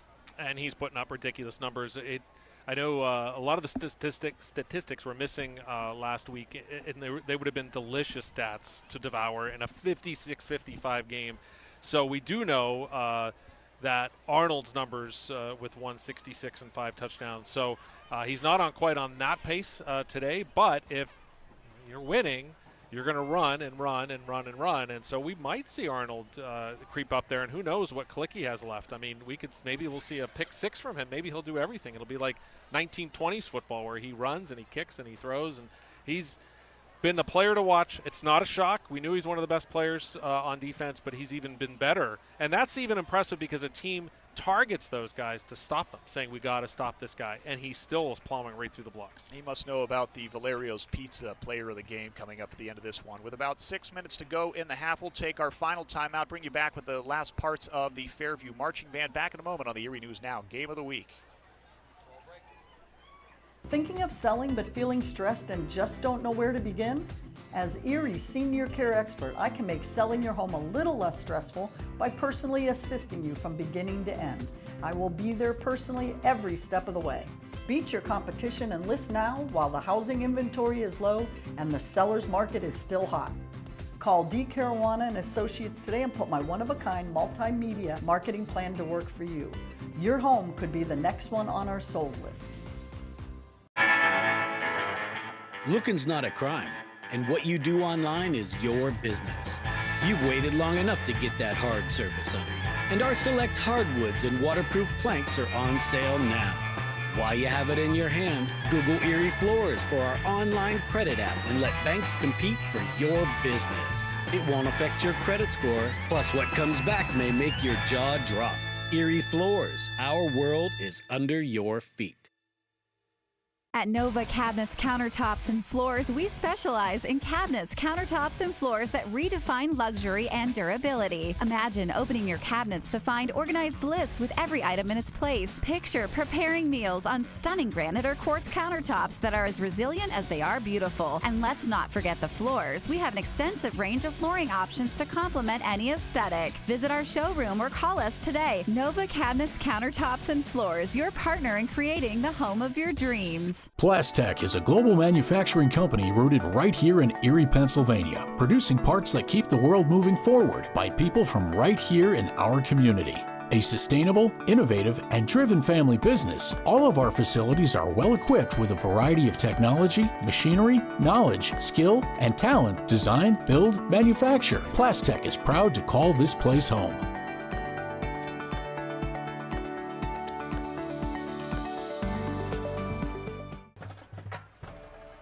Welcome back to the Hall Pros halftime show. Hall Pros, Erie's trusted junk removal team. Let's give you the sights and sounds of the Fairview Marching Band before we get set for the second half of kickoff.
Great job by the Fairview Marching Band here as the Hall Pros halftime rolls along with about just a little over a minute left in the halftime show as we get set here. Gerard is out, Fairview making their way out now. Jamie Murphy alongside John Leinig. Jamie, if you had one adjustment for each team coming out of the half, what would you do starting with the visitors from Girard? With Gerard, I think it's the secondary adjustment. That's the one success Fairview's had on the slant routes. Guys are open, they're moving the ball downfield, they've been hurting themselves. So I think Gerard's been doing a good job in the run game, but trying to make sure to identify some of the passing. Now, we'll see because Samina was hurt. Not that the other quarterback didn't throw the ball well. He had a great arm. So I don't think there's a huge drop-off there. I don't think there's a change in game plan. But it's really about recognizing that obviously Fairview down by 11. They're not out of it, but they're going to be throwing the ball because not only do they need to throw, they've got to come back. And for Fairview, it's everything. Everything. It's a mental approach of not making bad mistakes. The jumping the offsides, the encroachment was handed them the first down. They lost. They didn't lose the fumble, but they lost the play. They fumbled the ball. The play is done. They lost it, and so those things will happen. I think the offsides, that's what infuriates the coaches. The fumbles, they'll happen. They can yell at them, but they'll happen. So I think there's a lot of confidence, but Fairview's got to adjust when it comes to the mental approach and stopping this run game. It's a pretty simple run game for Girard, and so they've got to do a better job up front of getting Girard into third and uncomfortable situations where they're not as comfortable. They've had success, but not as comfortable as Fairview throwing downfield. Yeah, we'll see as Jeremiah Bennett threw the last pass here. Let's go over some of the statistics individually. We showed you the totals for the teams, but let's go to Ryan St. Julian, who in that first half, he was 3 of 4 for 43 yards passing for the Girard Yellow Jackets. The leading rusher, I said 61, it was 14 carries for 68 for Aiden Arnold. Mason Kalicki also had 5 carries for 21 yards, and then you had 4 carries for 21 yards for the Girard Yellow Jackets quarterback, Ryan St. Julian. Again, everything unofficial as we go along here tonight. And we recap the scoring for Girard in the first half on their opening possession off the bobbled field goal attempt from Fairview. Marching down the field, it was a 14-yard touchdown pass to Ryan St. Julian to Mason Kalicki. With 2:05 to go in the first quarter for that opening touchdown. The extra point was blocked, so a 6-0 lead. But in just 2 plays after that, it was Carlos Semino finding Javis Nesbitt, who went 51 yards on the pitch and catch there to put Fairview on the board with its only touchdown and only lead of the first half at 7-6. But right back to the methodical movements down the field for Girard, as once again it ended with a Ryan St. Julian to Mason Kalicki touchdown pass. This one 15 yards with 5:37 to go in the second quarter. And then off a turnover, it was more from Mason Kalicki, this time a 28-yard touchdown run, as that was about with 1:49, I believe, left in the first half of play for an 18-7 lead. Again, a couple of 2-point tries that did not convert for Girard. On the statistics individually for Fairview, just 14 yards for Caden Oldak on 4 carries, 38 yards, and a lost fumble for Joseph O'Reilly in the first half, 7 carries for 38. And Carlos Semino, negative 12 yards, sacked a couple of times there. Semino in the opening half of play, efficient, 4 of 5. And the big passing play, the 51-yard touchdown pass, but 86 yards passing, again, all unofficial. So those are your individual halftime statistics. As you see, Fairview back on the sidelines and Girard getting set. Girard will get the second half kickoff. We'll see if we get any drama here, Jamie. We've had some close games in the past. It'll be interesting to see how Mark Sobolewski's crew tries to respond to what Mark Brooks's crew did in Girard in the opening half. And it goes without saying that Fairview's going to be ball hockey, try to get this turnover. And I don't want to say that St. Julian is uncomfortable throwing the ball. He's done very, very well. He's executed absolutely perfectly. Those were easier throws as far as distance, but his rollouts are perfect. And a play fake that he almost scored that touchdown himself. So he's doing a great job. So I don't want to insinuate that they can't throw. They can throw. And St. Julian's executed perfectly tonight. So it's really a credit to the coaching staff that alters their entire season game plan to the strengths of their players, and Gerard has done that excellently tonight. And Fairview's obviously trying to do that, it just hasn't worked. As we get set for the second half kickoff to open things up, Daniel Lindenberger will be set to kick it deep, and he's had a couple of pretty good kickoffs here, but hasn't had a chance much to show off the leg on the field goal unit. Again, the only attempt, the 29-yarder. It was a bobbled snap and exchange there, so couldn't set anything up as we get set to kick off the second half. That'll conclude the Hall Pros halftime show. Thanks to Hall Pros, Erie's trusted junk removal team, as they sponsor our halftime show each and every week. A great job on senior night here for the members of the band and cheerleading squads as well. And we got to get you a little bit of the Fairview marching band. All right, we're all set for quarter number 3. 18-7 lead for Girard over Fairview. Daniel Lindenberger set to tee things off. He's going to send this one off. And this one going right back to the end zone for the touchback, as out to the 20 will be Girard and Ryan St. Julian. for their first possession of the second half.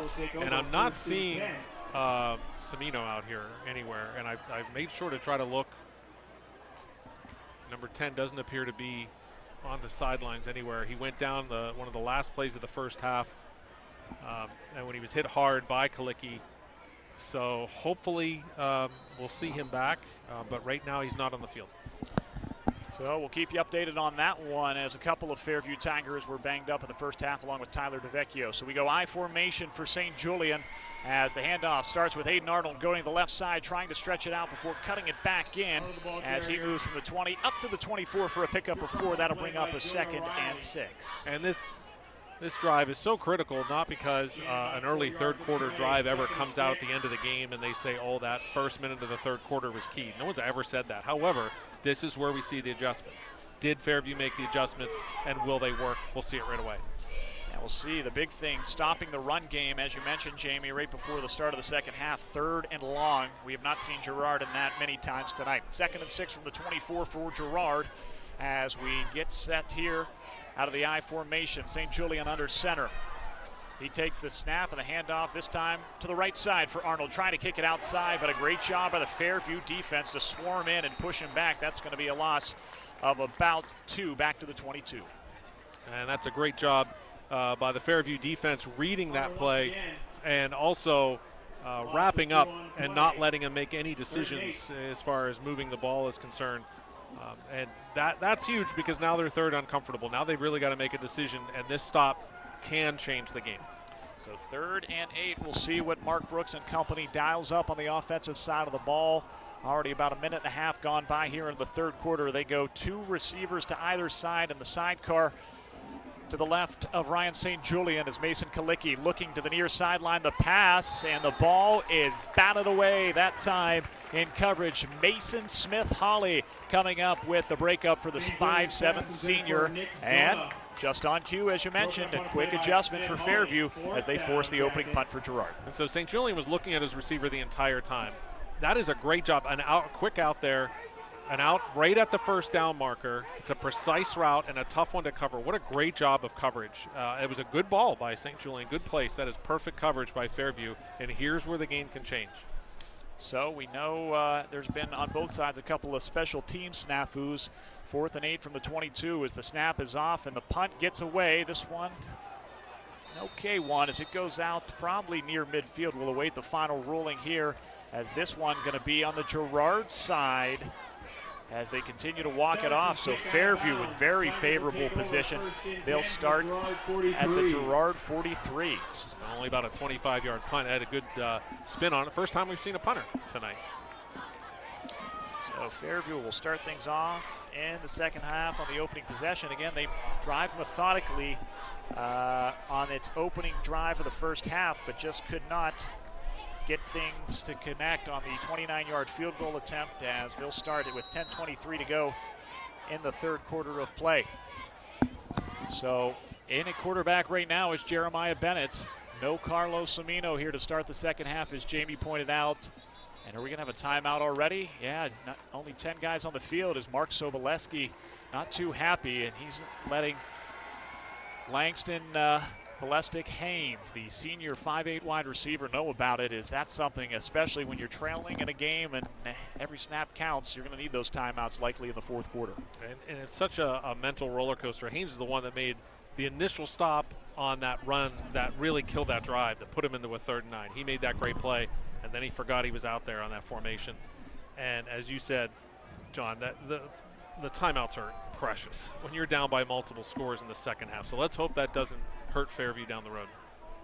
So it'll be a 1st and 10 as Fairview on its opening possession of the second half takes over at the Girard 43 after the short punt by the Yellow Jackets. And as we mentioned, Jeremiah Bennett is the quarterback in for the injured Carlos Semino.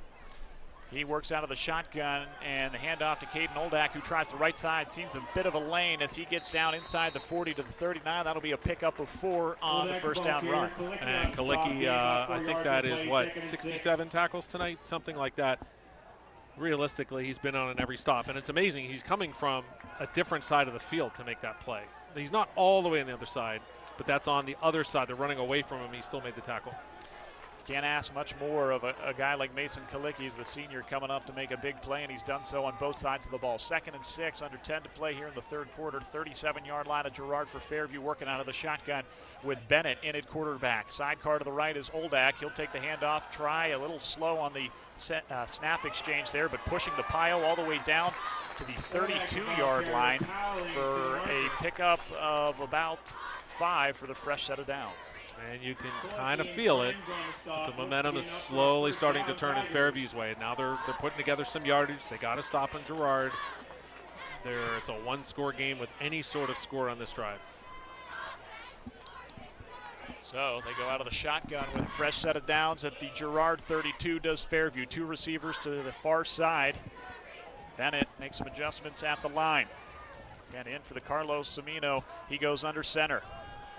And the quick handoff goes to Oldak, but pressure right at the line of scrimmage down to about the 30-yard line, maybe to the 29 for a pickup of about 3. Good job by the interior line.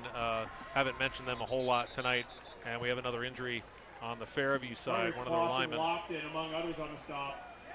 And that'll cause another stoppage here, so hopefully Fairview has certainly been in a position to lose a lot more players tonight, unfortunately.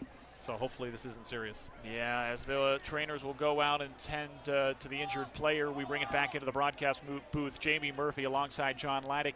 And you talked about the keys, Jamie. We're seeing it so far here. They force an early punt as Fairview, and they're trying to push things in the run game. Not much success early on in the passing game as the injured player now walking off. But Fairview, you've got to be encouraged if you're Mark Soboleski. Yeah, especially it's really early. You know, Mark Soboleski has decades of experience. He's been in every situation imaginable. So I always hate when you watch games and people are like, oh, they're not panicking. No one's ever panicked. This never happened. But to lack of a better phrase, I think he has confidence in his players to be able to go out there. If we do this, this, and this, that's only 11-point deficit. We take one at a time, cliche city. But here they go down there, they punch this in, and now it's a totally different look. That was Aiden Cheeseman, the right tackle for Fairview, injured on the last play. He comes out. So they go under center with Bennett, but flag flies and some pre-snap movement for Fairview. That's going to back them up from a 2nd and 7 to a 2nd and long.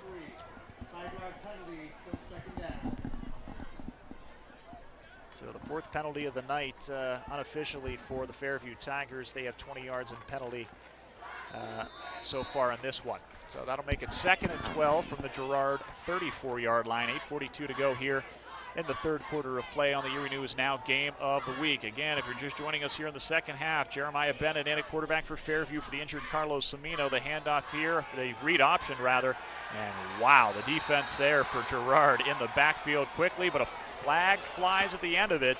So we'll await the call there, but great job by the defense. Zach Severance was the first one there. And this might be against Fairview. A lot of the Fairview fans are booing. Maybe not.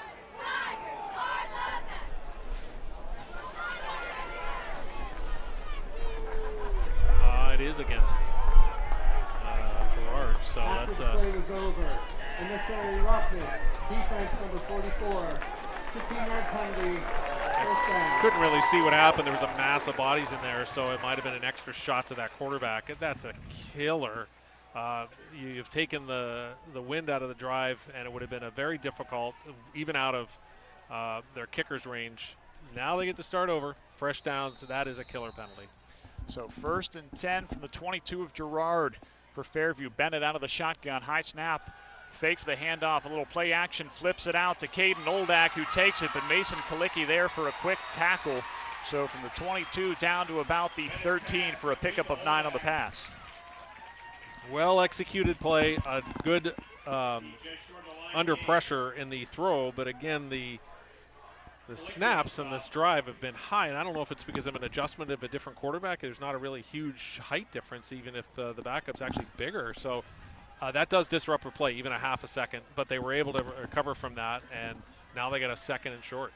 So 2nd and 1 from the 13 is Fairview marching, trying on its opening possession of the second half to make this back to a one-score game. Bennett in for Cimino. out of the shotgun with Oldak, who's been the main running back on this drive.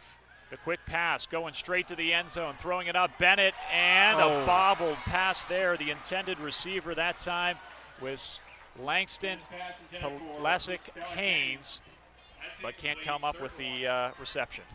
And we had both hands on it. It was a tough turnaround. It was a back shoulder pass. He had man coverage over in that corner, a tough pass to defend. So that would have been a great catch. However, the coaches always say if you can get a hand on it, you should catch it. So you just move on to the next play.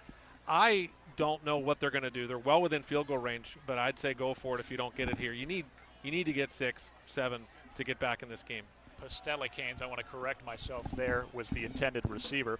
So that brings up 3rd and 1 as the handoff goes on the read option. It's Bennett going to keep it himself. Looks like he was going to give it to Oldak on that play, but he runs forward from the 13 down to the 8 for a pickup of 5 and a fresh set of downs. It'll be 1st and goal. A great read there. I made the right decision. He gets hit hard by Kalicki again, but that's expected. You get past the first line, you know you're going to get hit hard. You just need one, and a great read there.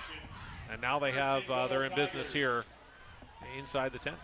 4 minutes plus gone by here. 1st and goal for Fairview at the 8 of Girard.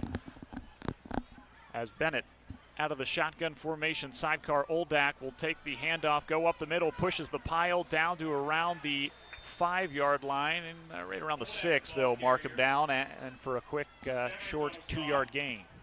And again, said it already, I think you do everything you can to get the touchdown, even though this is a chip shot field goal, because even if you don't get it, Gerard's in a very difficult situation. Buried, maybe you'll get something on defense. So 4-down territory.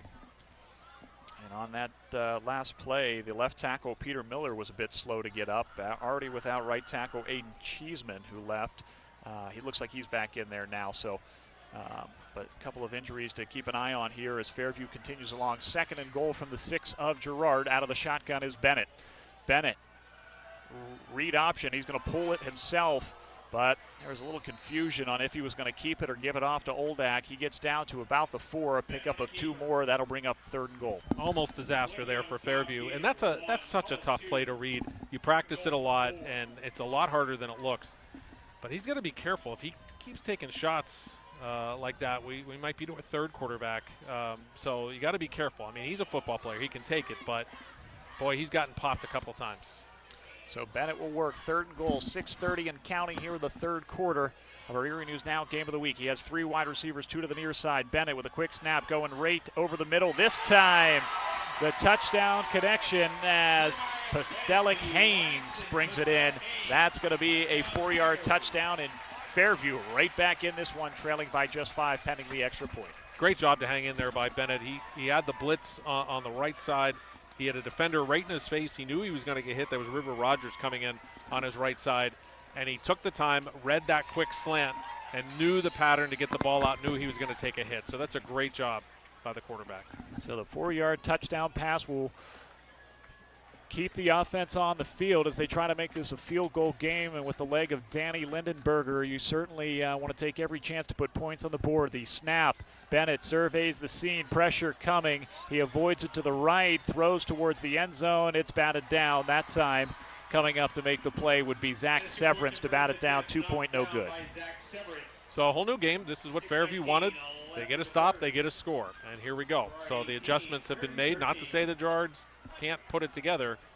This is going to be big for them. And that was a 43-yard touchdown drive for the Fairview Tigers, who took over after the short punt. Their 2nd scoring play of the game. The last one coming late in the 1st quarter. That was the Carlos Amino 51-yard touchdown to Javis Nesbitt. As this one, a 4-yard pass for the Tigers, who now trail by just 5.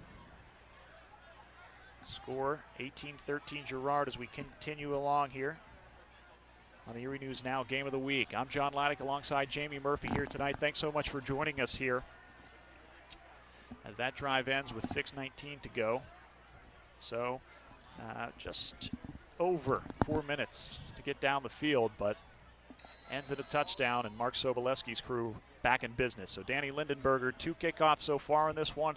Sent them both for touchbacks. We'll see if he does it again with just a lone man back to receive. As that's Arnold thinking about bringing it out, but lets it just fall, and Girard will start its second possession of the second half, once again at its own 20. And really, Gerard shouldn't be doing anything different than they did in the first half. That first drive of the second half didn't work out, but you don't abandon what has made you successful. So I think they'll go back to the same things that they've been doing. They'll still see some success here, but they've got to get something, or the momentum pendulum they're in tough shape here if they can't put together some first downs. So they went to the run game, but again, the pass on third down was incomplete. We'll see how they start things out with Ryan St. Julian out of the shotgun, 3 receivers split out, and a sidecar to his left. A high snap and a handoff. This one goes, but quickly met, and Fairview defense coming up with plays here in the second half as Arnold nowhere to go. And a great play, reading the play once again. A great job by Javis Nesbitt. He was the first one there. 25 tackles through the first 2 games. Solid. He had 95 last year, one of the preseason players to look for. That's the first time maybe only the second time we've mentioned him tonight, but a great play. Just 3 carries for 2 yards for Arnold to start this second half after 68 in the opening half. Everything unofficial, of course, as we move along here. Under 6 minutes to go, 2nd and 10 for Girard. St. Julian going to take this one himself as he has plenty of room up across the 30 and out to the 33-yard line, as that's a pickup of 13 for the quarterback for Girard. Big confidence boost for Girard. Ran into their first offensive difficulties of the game, and now they get to reset, refocus, try to get that confidence. Not that they lost the confidence, but try to reset some of the momentum. Yeah, sometimes it's all about just getting one, and then you can start to get back into that rhythm that they enjoyed so much of in the first half.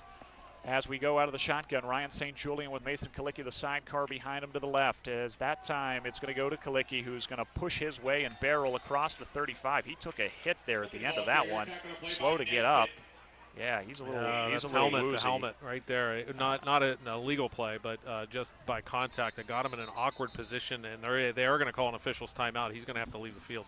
So Kalicki goes for 2 there. That'll give him 23 on 6 carries, but he's going to need to be checked out by the trainer there, as he was slow to get up and a little wobbly, helped up by his teammates. Hopefully everything okay there for the senior, who has been Mr. Do-It-All on both sides of the ball. He has 3 touchdowns, 2 reception scores, and then a 28-yard touchdown run. That's account for the 18 points for the Girard Yellow Jackets as we come out of the quick officials timeout. We'll pick things up at 2nd and should be 8 from the 34 of Girard. Shotgun formation with a man in motion for Ryan St. Julian, who's going to roll to his left, but surveys the scene, not much doing, tries to cut back, gets across, and just trying to weave his way for a couple of yards as he'll get out to about the 38 for a pickup of maybe 1 or 2. That'll bring up 3rd and 6.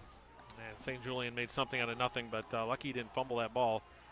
Trying to weave through the offensive lineman. A lot of times you see guys get obliterated from a blindside hit. So he's athletic enough to avoid that. So they're lucky to still have the ball and be in position to get a first down. As we approach 4 minutes left in the third quarter, though, another long 3rd down for Girard. St. Julian out of the shotgun with 3 receivers split out. He'll roll to his left again, but pressure by Severance. A throw out there, and that's going to be way short, incomplete. And that will bring up 4th and 6, and the punt team will be sent out for Girard. No, the rollout has been the big plan for tonight. It's worked really well, 2 touchdowns. But the tough part for a quarterback is there's no way he could throw anywhere beyond the hash marks. So the entire defense knows there's no way he can turn against his body and throw it back to the right side of the field. So those plays are actually easy to defend if you pick the guys up in the backfield, and it's really hard to throw an accurate ball on the run. Now, he's good at it. It didn't work out that time. Just 18 yards on that drive for Girard is the punt, the snap, and the punt gets off with a little bit of pressure. Pretty good one there as he'll get a favorable bounce that time, as that one sent away by Severance. Excuse me, down to the 21, and that's where Fairview will take over. I apologize. That was with the pressure. That was Nick Zona last time for Fairview, coming in on pressure on the 3rd down play.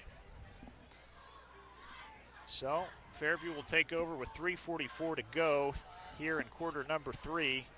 from its own 21-yard line and trailing by 5, 18-13. A solid 40-yard plus punt. And still, if you're just joining us, it is Jeremiah Bennett in at quarterback. Carlos Lamino injured late in the first half, has not returned for the second half. As the read option, Bennett will keep it himself this time as he'll push ahead to about the 24-yard line for a pickup of 3 on first down, and we have a whistle. Penalty flag on the play, and Kalicki's back in the game. So Bennett runs for 3. He has 10 yards on 3 carries.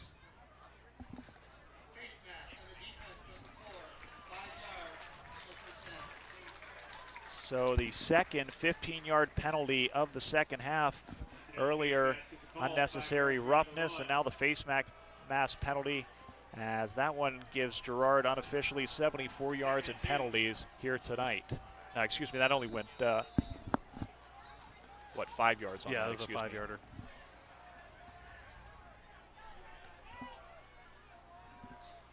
So 2nd and 2 from the 29. Handoff going to go spinning as Caden Oldak as he spins across the 30 and out to the 35 for a pickup of 6. Oldak, what a move. The push the B button on Zach Seferin's a fantastic move. Seferin's had him in his sights, and that was unexpected. Out to the 35, and a great job to get that first down. Already 17 yards rushing in the second half for Oldak, who continues to try and continue the momentum here, the junior 5'5" running back. It's a totally different offense here so far in the second half. Methodical, but getting the job done. 1st and 10 from the 35 for Fairview, trailing 18-13 with under 3 minutes to play in this opening, or rather in this second half. 4 receivers split out for Bennett. Delay a game. Oh, that's another tough one. You just can't have that. Just can't happen.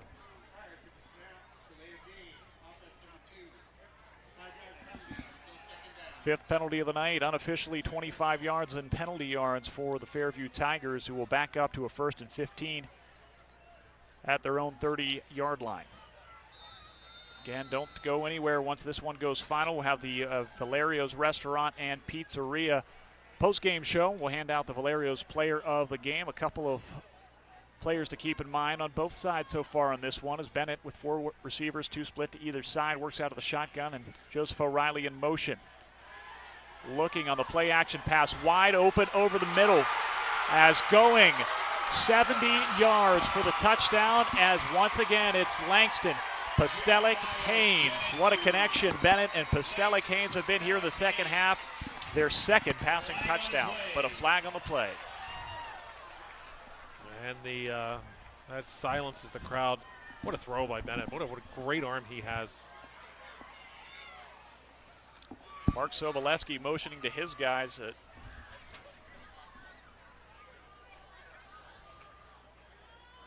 bring this one to you.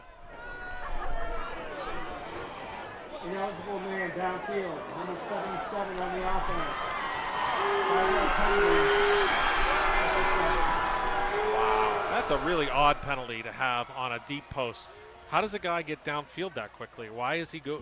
That's just a very strange play type to have that kind of call. And that was called on the center, Cameron Toth. So another penalty on this drive on back-to-back plays, as what looked to be the go-ahead touchdown for the Tigers called back and setting up now 1st and 20 from the 25-yard line for Fairview, trailing by 5 with 2:22 to go in this 3rd quarter of play. Well, it takes away a beautiful 65-yard touchdown pass.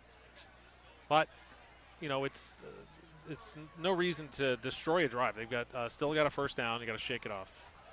So they'll reset here now with 3 wide receivers. Bennett working out of the shotgun and a sidecar to his left.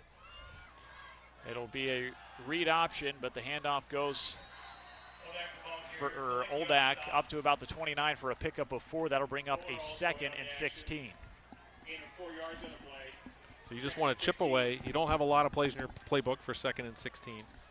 But the downfield throws are wide open. The Fairview backs are really having their way with the Girard defensive backs. So we'll set things up. 4 receivers spread out, 2 to either side, and the sidecar Oldak to Bennett's right. Again, the read option. This time Bennett will keep it, but he is met by a host of tacklers right around the 30-yard line for a pickup of just about one. It'll be third and a long way to go. And Kalicki again, being a middle linebacker, you're obviously going to be on every play, but he is there as well as Nathaniel Adams, one of the first players in there. He's been playing well tonight. Now it gets interesting. Now in just a 5-point game, if you're Mark Sobolewski on the play call, you just try to play a field management style here. Try to flip the field if you're unable to get the first down, but they'll go with 4 wide receivers and a sidecar to the right of Bennett, who's in for the injured Cimino. Steps back, plenty of time, good pocket. Bennett looking deep once again for Postelic Haynes, who can't come up with it.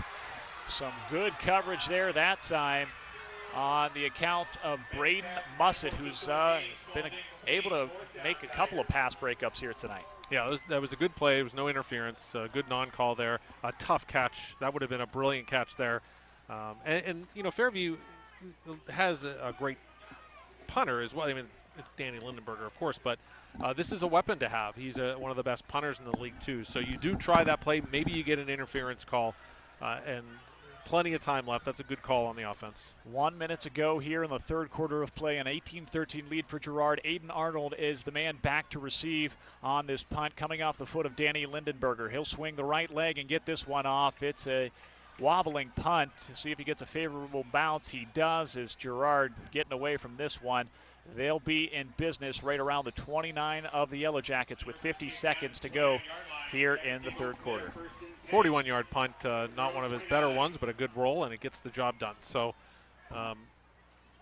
Gerard looked like they might have had a little bit of a wobbliness on defense after the very first start of this third quarter, but they've settled in. Good stop there. But their offense hasn't shown up yet in the second half, and that's credit to Fairview's defense. And for the most part, Girard has not had, they've had to go a ways for their touchdowns here tonight. Starting drives of 20 at their own 21, 20 at the 38 of Fairview for the short run, but mostly are right around the 20 to 25-yard line. They'll start this one at the 29 with 50 seconds to go in the third quarter of play as the handoff goes to Mason Kalicki, who's across the 30 and brought down around the 33-yard line for a pickup of 4 as the clock winds here towards the fourth quarter.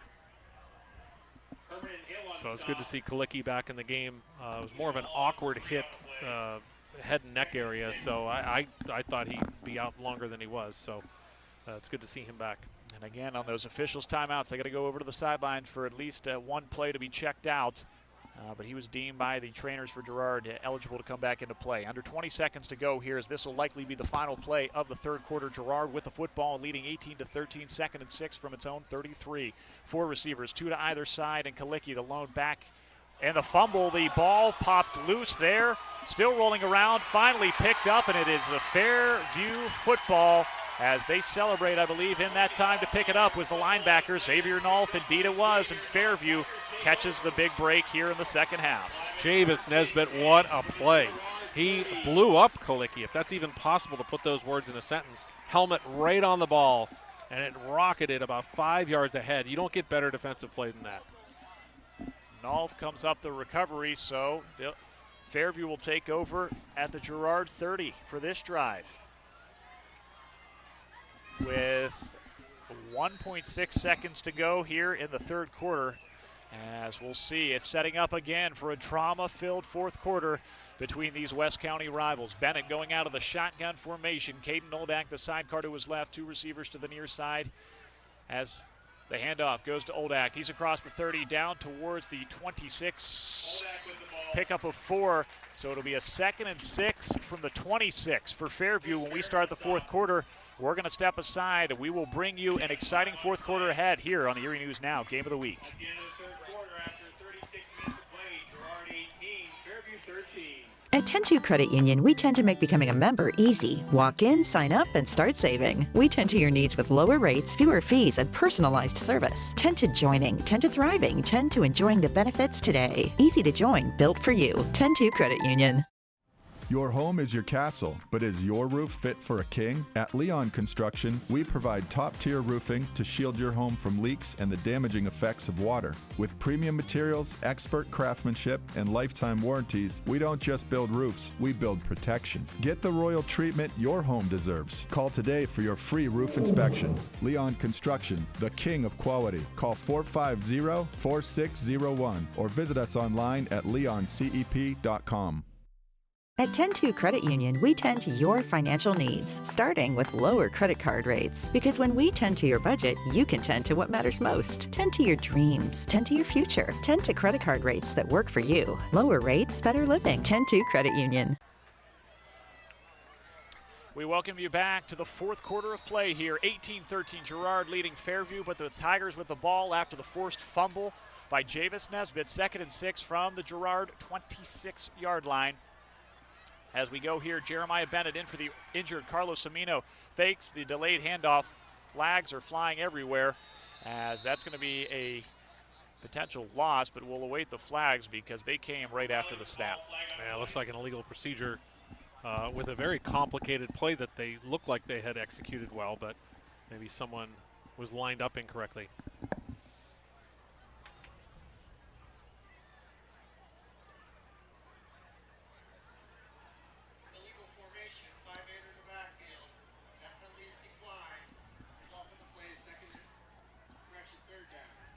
So Mark Brooks declines the penalty and the 2-yard loss that time. So it'll bring up a 3rd and 8 for Fairview from the Girard 28. An interesting decision on a field goal here. There's no wind. It's 45 yards. It's far, but they've got the best kicker. I'll be interested to see what they do if they cannot get this within 4th and 5 or something close. So just 6 seconds gone by here in the fourth quarter as the clock starts to wind. Bennett out of the shotgun formation. 2 receivers, 1 to either side. Oldak goes straight up the middle, plenty of room, and no one in front of him but Kalicki as he is in for the 28-yard touchdown.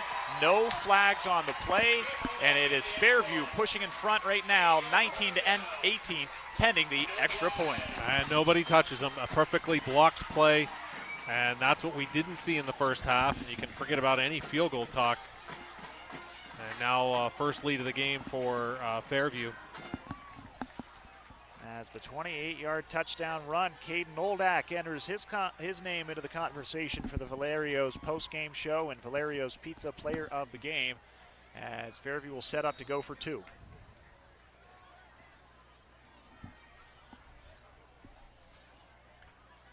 Bennett takes the snap, surveys the scene, quick pass as that one tipped off the hands there. That time Brady King, the intended receiver, can't come up with it.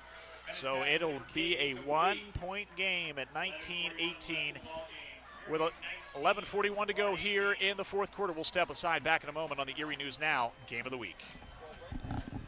Craving something fresh and delicious and locally sourced? At Give a Crepe La Creperie, we're serving up sweet and savory crepes made with the freshest ingredients and crafted with care. And yes, we've got 100% gluten-free and vegan options too. Swing by Tuesday through Sunday from 9 to 3 or make it a summer night out on Thursday and Friday evenings from 5 to 8. Soak up the season with outdoor seating, get cozy indoors, or grab your crepe to go. Take a bite of Erie with bright, bold flavors of summer, because at Give a Crepe, we're giving a crepe about Erie. At McMillan's Towing, we're proud to support our local high school football teams on and off the field. McMillan's Towing, always here when you need us. It's baseball season in Erie, and the Cleveland Guardians play on ENN+. Catch all the home runs, the strikeouts, the stolen bases, and so many unbelievable moments. Guardians Baseball on ENN+. Brought to you by New Motors Subaru and New Motors Volkswagen.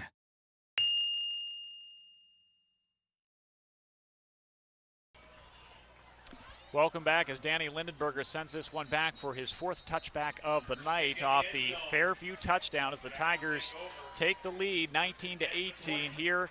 19 seconds gone by in the fourth quarter. I'm John Leidick alongside Jamie Murphy here tonight on the Erie News Now Game of the Week. West County rivals Girard and Fairview going head-to-head. And Jamie, as we start this next Girard drive, it has been a tale of 2 halves. All Girard in the first and Fairview answering back here in the second half. And I don't really think this game has gone too far off of what was expected. I think a lot of people expected a close game, Fairview favored, but not a blowout. And it's a treat to get a close high school game. You don't get a ton of these, so they're very precious. Well, we'll see. We had quite a thriller a week ago on the buzzer beater touchdown at Cathedral Prep. What's in store here is Ryan St. Julian, the quick flip out here as that one goes out, but that's going to be a loss of 1 as he quickly sent it out to Zayden Markham, but he's going to lose 1. And again, Gerard starting in a negative play to begin this latest drive. Well, Langston Pastilic-Haynes, we've said his name, didn't say his name at all in the first half, and he's been everywhere here in the second half, offense and defense. Good tackle there, good open field tackle. So that'll bring up, they say, no gain. So 2nd and 10 from the 20 for Girard as we tick under 11 minutes left in regulation of this one. 4 receivers split out, 3 to the near side and a sidecar to the left of Ryan St. Julian here at Keck Field at Jack Beswick Stadium. The snap, St. Julian's going to roll to the near side. The quick pass off as this one goes upfield, lowering the shoulder there that time is none other than Zach Severance, the junior tight end.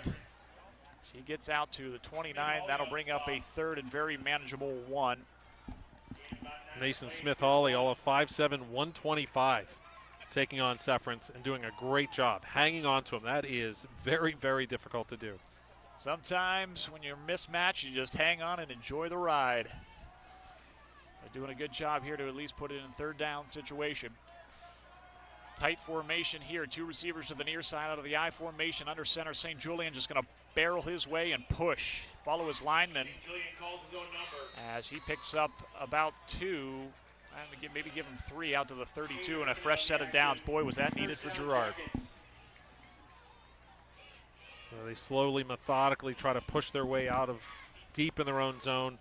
And you see, as everyone knows football, turnovers are a killer. It was the first time we saw Girard careless with the ball, and now they're losing. So they're trying to get something going here in this scoreless second half for their offense. 4th drive for the Yellow Jackets of the second half. Punt, and a fumble in the first 3 as St. Julian play fake on the play action, going to roll right, but has a little room at first, but delays before he's pushed out of bounds, and a late flag flies there, likely contacted out of bounds after a short pickup of about 3 out to the 35. Another mental mistake there. A lot of times quarterbacks, we see this at the higher levels, embellish those plays because they're trying to make a play for their team. I'm not saying that happened here, but you just got to be smarter when you get into that white paint. The referees are looking for it, and for good reasons, for the safety of the players. And your adrenaline's going, and you don't want to hurt the quarterback. You want to make a big play, and so a lot of times it's just too quick to make a clear thought when they're going to the sidelines, but they're going to call that every time. 7th accepted penalty for 45 yards against Fairview tonight. Gives a fresh set of downs as we work out to the 50-yard line. 1st and 10 for Girard, 9:35 to go in regulation. Shotgun snap. St. Julian looking downfield, going to heave one up. He has a wide open receiver who's got it and in for the score, a 50-yard touchdown pass as that one goes to none other than Aiden Arnold for the score, and right back in front.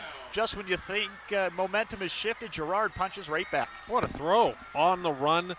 His primary target wasn't there. His secondary target, I think that was his 3rd read on that play, and he had man coverage, and he made an absolutely perfect throw on the run. What a throw by St. Julian. I was not expecting that. Talk about some momentum shifters. The penalty there gets it out to midfield, and great patience by Ryan St. Julian as he's able to heave that one up, and the junior quarterback showing the presence here and the confidence his head coach as the extra point is good, so that'll push it to a 25-19 lead. Girard pushes back in front. We'll take a timeout here as we roll along. Stay tuned. We've got a good one. 9:26 to go in the Erie News Now Game of the Week. At Nova Cabinets, Countertops, and Floors, we specialize in cabinets, countertops, and floors that redefine luxury and durability. Imagine opening your cabinets to find organized lists with every item in its place. Picture preparing meals on stunning granite or quartz countertops that are as resilient as they are beautiful. And let's not forget the floors. We have an extensive range of flooring options to complement any aesthetic. Visit our showroom or call us today. Nova Cabinets, Countertops, and Floors, your partner in creating the home of your dreams. Nothing brings the community together like Friday night football. And nothing pairs better with the big game than the Empty Keg. Your hometown community bar, family owned and operated, the Empty Keg is proud to support our local teams while serving you the best food and value in town. So gather your friends, bring the family, and join us on game nights to cheer on your favorite high school team.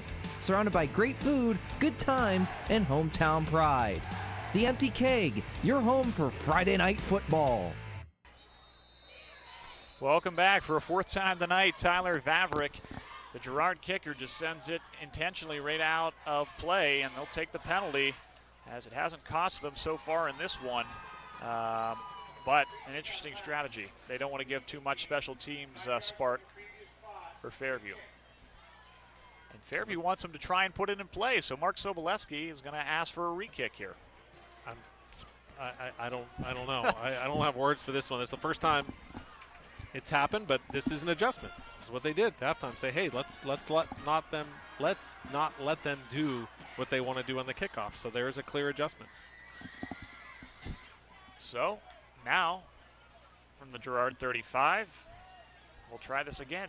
Vavrick, we'll see what Mark Brooks plays here. Do they continue the cat and mouse game as Mark Soboleski motions for his team to await a short kick, and a roller on the ground is just falling to the ground. That time is Aiden Bowersox just going to fall on it and set things up in pretty favorable field position at the 45-yard line for Fairview. So a good job by Coach Soboleski, gained 10 yards. And they have great field position, and so we go back and forth again. So here we go, 25-19 with 9:24, Girard in front as we get set here for the latest Fairview drive, the fourth for the Tigers this half. Again, don't go anywhere at the end of this one. We'll have the Valerio's Restaurant and Pizzeria player of the game along with the post-game show. So plenty to break down here, but still plenty of action to go as the Caden Oldak handoff. He is met at the line of scrimmage and thrown back there that time. I believe Mason Kalicki once again in there. And it looked like Oldak and Bennett didn't have the same play called. It could have turned out a lot worse than that, but they both hesitated. One thing nice about Fairview is very few teams have this luxury that Jeremiah Bennett, being I'm sure he plays a lot of other positions, being a backup quarterback, and you don't lose anything from your starting quarterback. You don't see that a lot in high school. And Bennett also a defensive back at times for this team. Is play action pass rolling to the right as Bennett pressure. Kalicki hits him but completes the pass as this one from the 45 of Fairview all the way down to the 31. So 24-yard completion, and what confidence to stay in there. Bennett taking a big hit from Kalicki. Kalicki destroyed him. I mean, he hammered him down to the turf, and Kalicki's just making a good football play. He's not making a dirty play or anything. He tried to help him up. But I'm kind of surprised. Sometimes the refs might call that, even though I don't know what the defender's supposed to do there. As Oldak will take this one, gets the edge. He's caught up a little bit there. 31 coming across the 25 and down to the 24 for a pickup of 7, and a flag flies here. This one looks like to be going to Girard for maybe a horse collar tackle. But also Dominic Ferrante is putting his hands up to the ref as if he got called, or maybe there was that flag came in way after what looked like a horse collar. So I don't know if Ferrante threw someone down over the left side and they called a late hit. It takes the referees a long time to make the call. They want to get it right. After the play was over, unnecessary roughness, number 55 on the offense. 15-yard penalty, second down. And so Ferrante had his block on the left side, and he gave him an extra shot, and the Girard player sold it a little bit, but he did give him an extra shot, and that's where the referee was looking the whole time. Now, I don't know, the jersey got pulled, so maybe it wasn't a horse collar from the top of the jersey, so maybe that's why they didn't call that. So 2nd and 18 now from the 39-yard line. Bennett going to take the read option play as he moves down from the 39 down to around the 37. A short gainer there. And that's the one thing that and these coaches have told always tell these players, whether it's baseball or football or hockey, you get a bad call you think is a bad call, it's in the past. You got to move on and focus. And Fairview, I'm not saying they're reacting to this, but that's what you got to do. Even if you don't agree with a call, the next play's up. Let's go. 7:30 and counting on 3rd and 16 as Bennett, with pressure from Kalicki in his face, just has to flip it out. That was incomplete, as not much doing there for Bennett as he saw the big man, Mason Kalicki, staring him down. And Kalicki completely disrupts that play.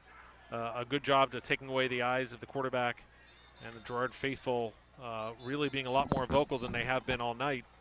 And a good crowd here for this short trip, and it's a timeout. Facing a 4th down, Mark Sobolewski wants to talk it over. We'll step aside here, back with a 4th down play on the Erie News Now Game of the Week.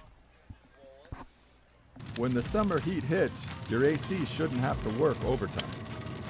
Leon Construction installs high-performance spray foam insulation that locks in your comfort and slashes your cooling costs. Stop sweating high energy bills. Our expert team has you covered. Call now or visit us at leoncep.com to schedule your free summer insulation estimate. Leon Construction, the king of quality. At Orthopedic Associates of Meadville, our growing team of surgeons utilize cutting-edge, patient-centered procedures and treatments to get you active and healthy again. From high-quality personalized care to state-of-the-art injury treatment and prevention, the choice has been clear for over 50 years. The largest, most skillful team of orthopedic specialists in Crawford County, delivering orthopedic care that you and your family depend on, right here, close to home. On 4th and 16, Bennett takes the snap, going to heave one up, looking downfield for Postelic Haynes and pushing him away. And we have a flag fly there. Aiden Arnold in coverage that time, along with Nick Zona. And a flag flies, so this will be an interesting one. Again, it's not an automatic first like in the NFL, but give Fairview another chance after Bennett that time just had to heave it up. It looked like there was a false start, or like everyone started kind of strange.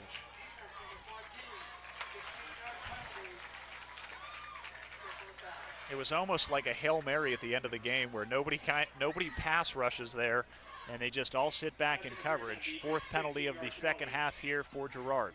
The Girard sideline, the coaches were up in arms to the ref, but why that wasn't a false start. But, I mean, the line judges are right there. They didn't see it. Now this is a totally different, that's a crushing penalty. 15 yards. That'll bring up a 4th and 1 from the 17.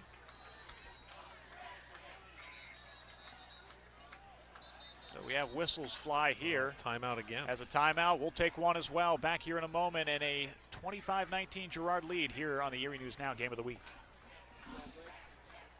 Meet Bobby. Bobby banks at Marquette, but he's never stepped foot in the bank. Bobby opened his account online. He does everything online. Scanning a receipt? He does it while fighting an alien invasion. Tracking his budget? He does it storming the castle. Checking rewards points? He does it slaying dragons. He can do it all online. That's Bobby, and that's why he's with Marquette. Be like Bobby. Be empowered at Marquette Savings Bank. At Nova Cabinets, Countertops, and Floors, we specialize in cabinets, countertops, and floors that redefine luxury and durability. Imagine opening your cabinets to find organized lists with every item in its place. Picture preparing meals on stunning granite or quartz countertops that are as resilient as they are beautiful. And let's not forget the floors. We have an extensive range of flooring options to complement any aesthetic. Visit our showroom or call us today. Nova Cabinets, Countertops, and Floors, your partner in creating the home of your dreams. 4th and 1 for Fairview at the Girard 22, trailing by 6, 25-19. Jeremiah Bennett, who's been at quarterback for the injured Carlos Somino, has Caden Oldak out of the shotgun formation, motions him to his left, and the sidecar tight formation. And it's Bennett just going to keep it on the quarterback run. I don't think he got it. Boy. And they are marking him a tad short. If the FAR official is the marker, we'll have to maybe get a measurement on this one. As Mark Brooks and company, they were pretty pleased with the defense holding up. And let's hold the phones, because I imagine in a tight game, with it this close, yeah, their officials are going to. No, they're not going to measure it. No measurement, and the defense holds for Girard. What a play. Mark Soboleski signaling that he wants to see if they'll measure it. I think he's got a good argument. I mean, we don't have a great angle here, but at least have to take a measurement. And now Fairview has no timeouts left. So I understand calling the timeout. Now they are going to take an official's timeout. So let's set the scene here. 25-19, Girard leading. That was a 4th and 1. Bennett took it on the quarterback keeper and just ran straight. A design quarterback play. The officials are going to talk this one over. Mark Soboleski asking for a measurement with just how close it was. As Girard breaks the huddle, they want to get the play off, but Soboleski is going to talk to the head official or the head referee here. A veteran head coach and Mark Soboleski, head coach at McDowell here at Fairview as well, but he's going to plead his case, and it looks like to no avail. It'll be Girard starting at its own 21-yard line. And you understand Fairview taking that timeout. That was the biggest play of the game so far, but now no timeouts left. Girard puts together 2 or 3 first downs, and that could be it. I remind you, Girard has not won this rivalry matchup since 2013. Looking to go to 3-0. And as you mentioned, Jamie mentioned throughout this broadcast, that's the year they started 5-0. As 4 wide receivers split out for Ryan St. Julian, but he's going to hand it off to the big boy, Mason Kalicki, that goes straight up the middle for just about 1 on the play. That'll bring up a 2nd and 9 as the clock continues to tick away. Just hold on to the ball. I know that sounds like the most obvious thing in the world. You know, just don't turn it over. Now, they obviously they have to get at least a couple of first downs. So this game is far from over, but that's the mindset. You have to keep in mind, too, some of the special team snafus in the kicking game for both sides in this one. So I want to try and wind this clock as much as you can. St. Julian working with the trips to the near side. He is out of the shotgun with a sidecar to his right. St. Julian bleeding the clock as we have flags fly to stop play here with 6:32. That stinks for Gerard because that stops the clock. They're going to be called for illegal motion.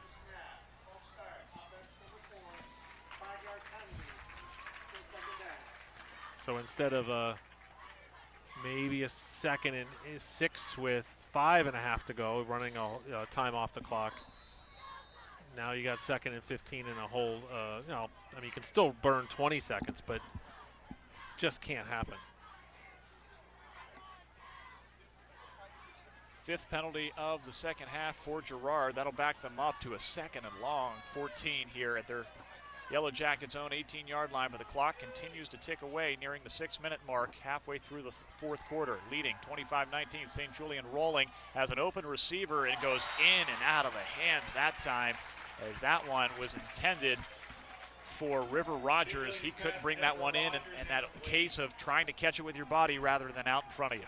And Rogers ran a good route, good throw. That's a tough throw. Again, they're using the rollout on almost every play. To get away from the pressure and the blocking scheme. It's going well. That's a tough one. Just like you said, John, it off his shoulder pads. So 3rd and 14, but more importantly, stops the clock with 6:04 to go. 4 wide receivers, twins to either side, sidecar to the right of St. Julian, and we have motion, and that time back-to-back lapses for Rogers, who's going to be called for a false start on that play, and back up Girard to 3rd and 19. At the Yellow Jackets' own 13. So, barring an extraordinary conversion here, and I'm not saying it's impossible, 3rd 19. The one thing we did see that Gerard's only punted twice, but Fairview came very, very close to blocking, and in fact had 2 or 3 guys that weren't even blocked. So, this is a serious concern for Gerard, is punting anywhere, let alone inside their own 20. Yeah, we'll see, and you would imagine there would be pressure on this one, given the stakes of where we are at this game. 6-point margin, twins to either side for St. Julian. He takes the shotgun snap, buys some time, throws it over the middle, and that is caught for a first down. What a play. What a throw to Aiden Arnold. He has had a game, as we have an injured Fairview Tiger in this one. Aiden Arnold going to take that one from Ryan St. Julian, and those two have connected through the air on a number of occasions, as that one for 28 yards rather, as we bring you back here into the booth. And boy, what a completion. Mark Soboleski talking to his guys about giving up the middle of the field. Jamie, Girard, just when it seems with their backs in the corner, come up with a big play. What a throw. What a catch by Aiden Arnold. They have connected tonight where it looks like when you see St. Julian, he's not that big. He's using rollouts, some short passes. Like, all right, he doesn't have a big arm. He's really athletic, and he's made some. And then he makes these two unbelievable throws on the run where it's not that we were ever saying he's not a great quarterback, but some passers are better at running than throwing. That was a bullet. That was a 35-yard bullet right on the money and a great throw and catch. Now they're under 6 minutes to go. They need maybe a couple more first downs, and the Fairview player is up and walking off the field. And Fairview's been banged up tonight. They have, as you mentioned, the story of this one is Brady King, the injured Fairview Tiger, coming off with the training staff.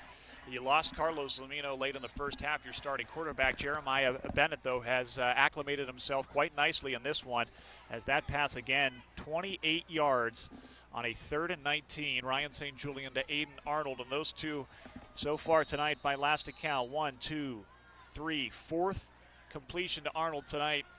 They'll continue, though, out of the shotgun formation with 4 wide receivers split out, 2 to either side. 6-point lead, and the clock continues to tick. Under 6 minutes here in this one. Trying to read out the play is St. Julian. I'm not sure why they're running the play with 20 seconds left on the play clock. They got to run that down a little further. And how about this one? A big gainer as from the 41. St. Julian with the ball. Goes across. That'll be a pickup of 9. Give them 6 more onto the Fairview side, and another injured Tigers player. So 15 yards for St. Julian on the run. As we'll bring it back into the booth here. That gives him unofficially 9 carries, 57 yards. As we bring you back in here, and again, another injured player as Mark Soboleski makes his way out. And boy, the Fairview Tigers, again, we talked about it, a smaller lineup for Mark Soboleski, as coming off would be Nick Zona after taking that hit there. Mark Soboleski still talking to the officials. He's not pleased with a couple of things here tonight, but nonetheless, it was a big 15-yard gainer for Ryan St. Julian. The junior quarterback gives Gerard another fresh set of downs here and will wind the clock at the Fairview 44-yard line and leading by 6. Split receivers to either side. Sidecar is Kalicki to the right of St. Julian.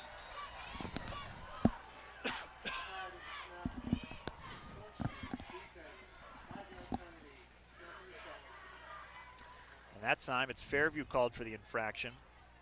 7th penalty of this second half. And it looks like Aiden Herman is going to be okay. He was down, and there were so many players hurt. The coach was the only one out in the field to help him because the other trainers are helping the other 2 players. Hopefully everyone will be back. As we go, 4 wide receivers spread out for the Girard Yellow Jackets. One sidecar and Mason Kalicki to Ryan St. Julian's right in this one. And they're going to have to take a timeout here. And they have no problem winding the clock down to 0, 4:55 to go in this 4th quarter. We will take our final timeout of the second half and bring you the last 5 minutes of a thriller here in the West County rivalry. Back in the Erie News Now Game of the Week in just a moment. Craving something fresh and delicious and locally sourced? At Give a Crepe La Creperie, we're serving up sweet and savory crepes made with the freshest ingredients and crafted with care. And yes, we've got 100% gluten-free and vegan options too. Swing by Tuesday through Sunday from 9 to 3 or make it a summer night out on Thursday and Friday evenings from 5 to 8. Soak up the season with outdoor seating, get cozy indoors, or grab your crepe to go. Take a bite of Erie with bright, bold flavors of summer, because at Give a Crepe, we're giving a crepe about Erie. Beat the heat this summer with eco-friendly cellulose insulation from Leon Construction. Our cellulose systems keep hot air out and your home cooler naturally. It's energy efficient, safe, and perfect for summer retrofits or upgrades. Don't let the sun drive up your bills. Call Leon Construction or visit us at leoncep.com. Leon Construction, the king of quality.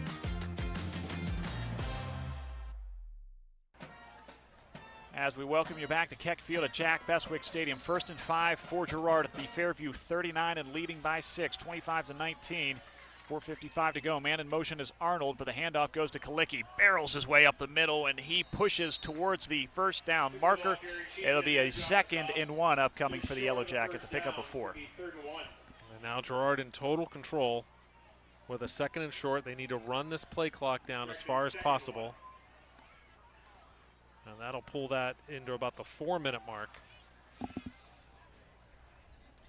So the clock continues to wind here. 2nd and 1 from the 35, and you can't overstate it, as you've said a couple of times on this drive, Jamie. Hold on to the football. As 2 receivers to the near side, the I formation, St. Julian goes under center. And he hands it off to Kalicki, who barrels and pushes forward. Just about enough for the first down there. That'll give him about a yard to the 34. They have not signaled first down. Now they finally do. Looked like he had it pretty easily. So fresh set. That should get the clock under 2. Fairview cannot stop the clock. They have used all. They took a timeout at the start of the second half that they knew would be a killer, and it has been.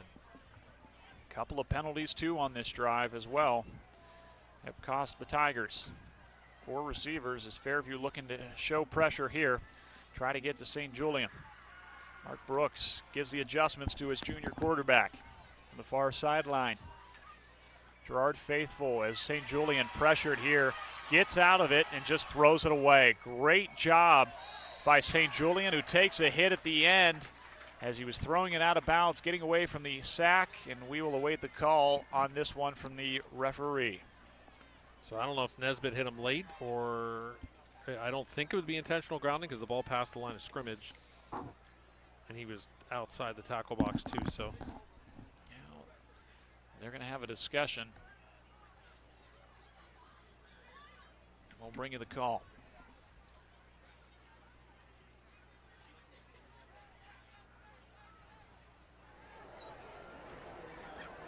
Personal foul, roughing the passer. 66, defense. 15 yards. First down. And that is Aiden Cheeseman. That's going to take it inside the 20 on the roughing the passer penalty. And boy, Fairview has racked up the penalties here in the second half. And things are starting to slip away for Fairview right now. That just the penalties, the mistakes, and now it's getting to the point where if Gerard gets another first down, that might be it. 8th penalty of the second half. Again, everything unofficial up here, but been doing our best to bring you the very latest. And River Offsides Rogers, again, that time, he does not seem to be in sync. That's his 3rd penalty of this drive, or 3rd miscue of this drive, rather. He had the drop and then the 2 false start penalties. And he's out of the game, and that's what has to happen, unfortunately. You learn from your mistakes. Coaches, it doesn't help to be in their face screaming at them. They have to know, and they got to learn from it, but you need those players to learn from that, come back in the game. So from the 23-yard line of Fairview, Girard sets up 1st and 15 and 3:40 to go in this 4th quarter. 4 receivers split out. St. Julian bobbles the snap, it gets away and just throws one and completes it. A busted play turned in to about a 13, maybe give him 12 yards on the completion there. Still checking the receiver. St. Julian's pass complete As to that Braden time, Braden Mussett. First time we've called his name in the receiving game tonight, but a big one there. And again, what a job by the junior quarterback for Gerard and Ryan St. Julian. Good improvisation. Looked like he was done in the backfield. The play couldn't have started any worse for Gerard. And that's the way it's gone in this 4th quarter. The 3rd quarter was a bad one for Gerard. In the 4th quarter, Fairview's kind of lapsed into their first half mistakes again. So out of the eye, 2nd and 4 goes Gerard at the 14 of Fairview. And that time just pushing ahead is the junior quarterback trying to get to that first down marker, as he seems to be close to it right around the 10-yard line. See if they give it to him. Calls his own number. It's right at the mark, and if it's short, this is pretty much it if they get the first down. Logistically, because this play, or it's 3rd and 1, excuse me.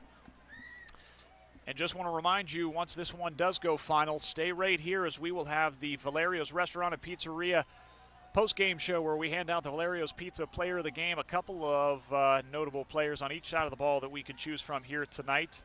As Gerard, 3rd and 1 from the 10. St. Julian under center. And the handoff, avoiding one tackle and getting across down to the 8, maybe the 7, is Arnold. Moves forward that time for about 4, and that should about do it in this one on his 18th carry of the night. And no timeouts for Fairview. This play, if they can run it all the way down, will be at 135, and I think that is it.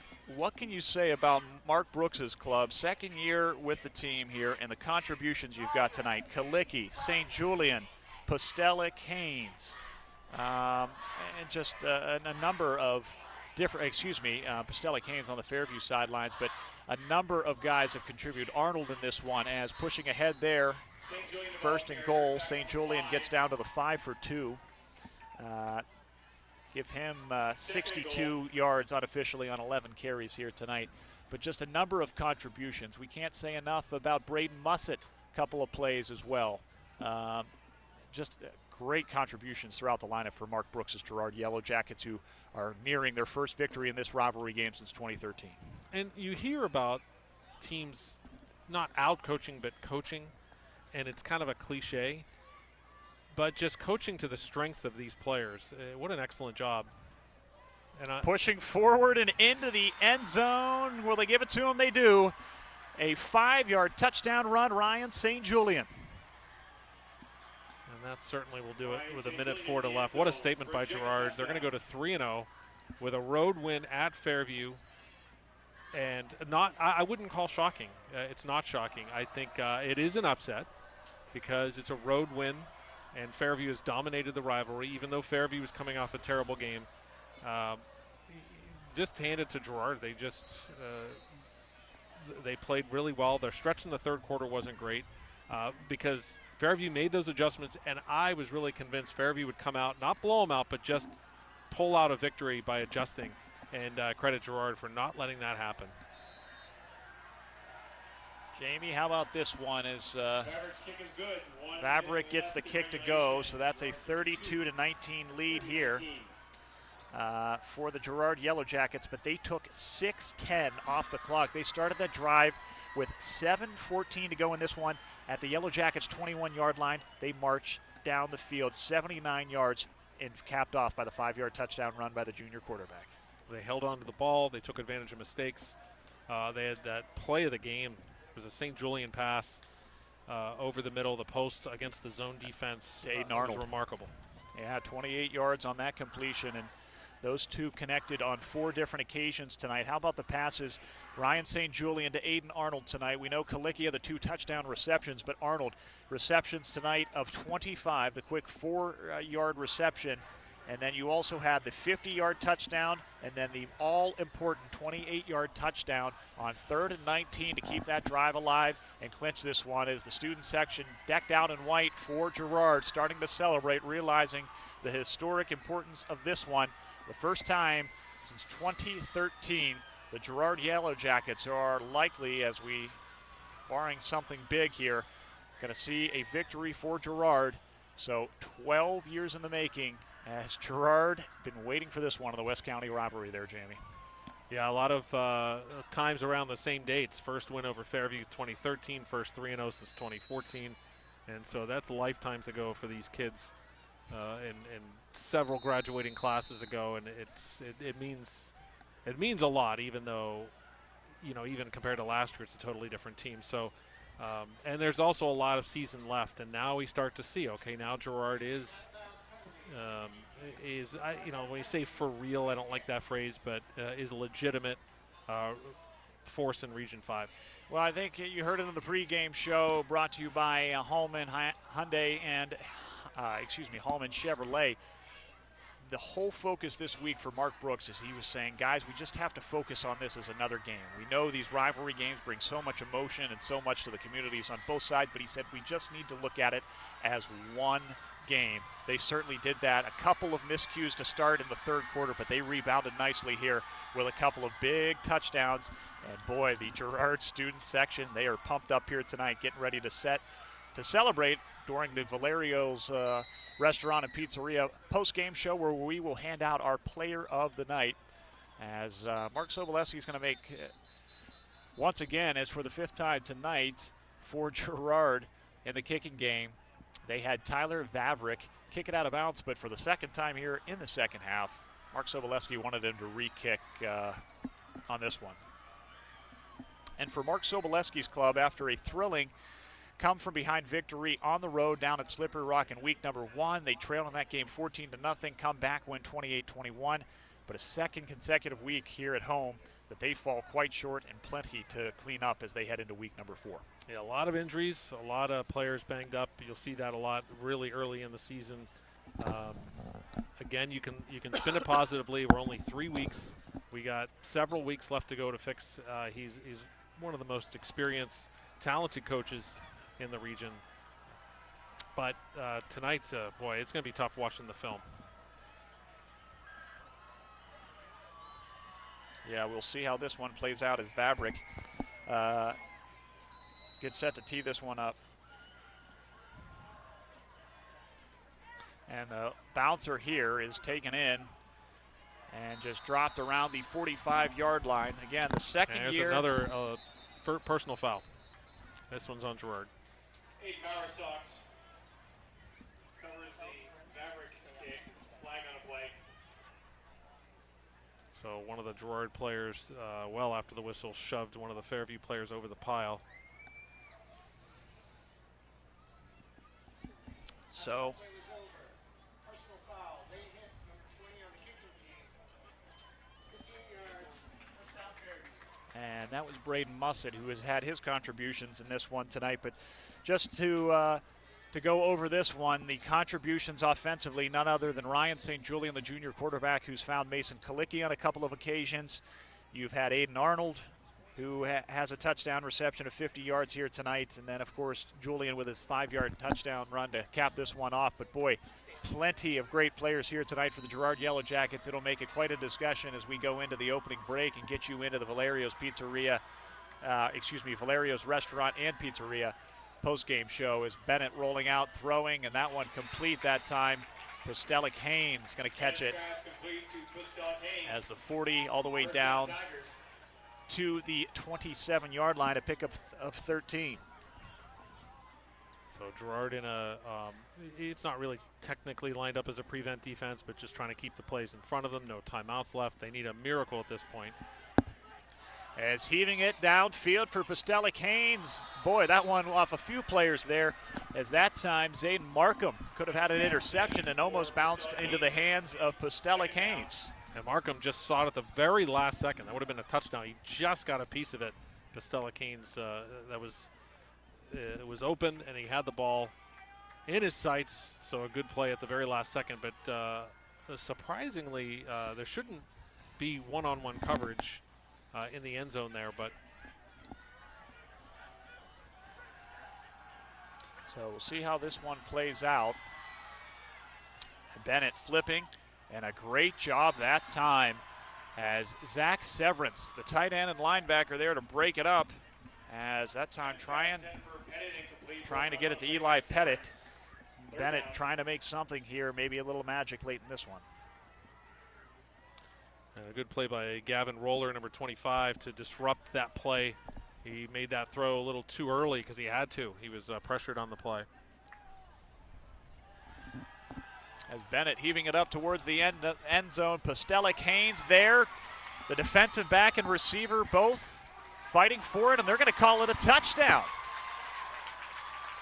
What a job there to go get it and rip it away. Langston Postelic Hayes. His second touchdown of the night. He's a little gimpy to get up after that one, but 32-25, Fairview not going away in this one, as we'll still have a little drama here to go to decide this one, Jamie. And that was a simultaneous catch. And it goes to the receiver. And there was double coverage down there. I'm really shocked he got that ball in there, but a good play. And now we're an onside kick away from things being really, really interesting. And the extra point is good, so 32-26 is the score. And the one other aspect, the onside kick's a very low percentage play. However, you have a kicker who is really, really good. And it makes a big difference in an onside kick that the kickers that are these talented, full-time, dual sport soccer player kickers, they have an ability that maybe a player who is a linebacker or isn't a full-time kicker doesn't have. That ability to make the ball do things that will make it tough. Now, again, this is everyone knows, very low percentage. I still like this better than the professional rules where you have to shoot off a cannon and raise a flag and tell everyone what you're going to do. I think they need to fix that. So I like this old rule that makes it a little bit more exciting. I understand that for the pros, they're trying to – it was the injury issue to it, so I get it. But this is it, really. We keep saying, oh, it's over, and then it keeps going, so that's great. The fundamentals, this is the one, those late days and the summer workouts of practice, you go over knowing these situations could come up, so we'll see how Mark Brooks's special teams unit takes care of this one. Again, Danny Lindenberger, one of the best kickers in District 10. We'll see if he can get that right hop. Again, it has to travel 10 yards before being touched by Fairview. If Gerard touches it beforehand, it's anyone's ball. So here we go. From the 40, Lindenberger tees it up, the bounce as it goes up, tipped in the air, and Fairview had a chance at it. That was a perfect kick, but I don't think they had possession before out of bounds. No, there was a couple of guys. I think it was Caden Oldak that tried to get a finger on it. It was tipped up in the air. That's what you want, to try and go get the jump ball, but couldn't corral it before the ball went out of bounds. It looks like the ref is marking that Fairview actually touched it before 10 yards. That was real close. It was right at the 50, but it looks like they were going to rule that they touched it too early anyway. So that will wrap it up. But what a game, what a treat. You don't get a lot of close games in high school football until the playoffs, so this was great. This was back-to-back weeks as St. Julian takes the knee. And the clock will tick away and let the Girard celebration go forward in West County as they student section chants 3-0. And as you mentioned, 2013, the last time, and what a celebration going on the field. As the final here tonight, 32 for Girard, 26 for Fairview. The first win for the Yellow Jackets since 2013 in this rivalry matchup as they head to the middle of the field for the final handshake. Don't go anywhere. We've got a lot still to get to here in the Valerio's Restaurant and Pizzeria Player of the Game. Hand out our go into our postgame show and hand out our Player of the Game. We will get it all kicked off coming up after this quick commercial break. It's that time again. Kids going back to school. Sad enough to make you cry. Who you kidding? You got the whole day to yourselves. So get down to Erie Floors Back to School Sale, where all our floors major in style and durability. We'll give you an A for effort if you change out your F in floors. Start the fall semester with extra flooring credit. But don't be tardy. Come end of September, it's school's out. We'll do all the homework for you. Because at Erie Floors, our world is under your feet. At Orthopedic Associates of Meadville, our growing team of surgeons utilize cutting-edge, patient-centered procedures and treatments to get you active and healthy again. From high-quality personalized care to state-of-the-art injury treatment and prevention, the choice has been clear for over 50 years. The largest, most skillful team of orthopedic specialists in Crawford County, delivering orthopedic care that you and your family depend on, right here, close to home. We tackle some of Erie's toughest and dirtiest jobs, so you don't have to. We're Haul Pros, Erie's 5-star rated junk removal service. From estate cleanouts to hoarding situations, our team delivers results you can see the same day. Families and business owners trust us because we show up prepared, handle every detail, and leave nothing behind but relief. Call today and mention you saw us on TV for $50 off your next cleanout. Results first, that's our promise. At McMillan's Towing, we're proud to support our local high school football teams on and off the field. McMillan's Towing, always here when you need us. Dine Among the Departed 2025 was a hauntingly beautiful success. And now it's your turn to experience the magic. Join us next summer and save the date, June 26th. Reserve your spot now by calling the Erie Cemetery office or visiting our website. Latest news at your fingertips. ErieNewsNow.com. The Postgame Show and Player of the Game are brought to you by Valerio's Italian Restaurant. Fresh from Italy to you.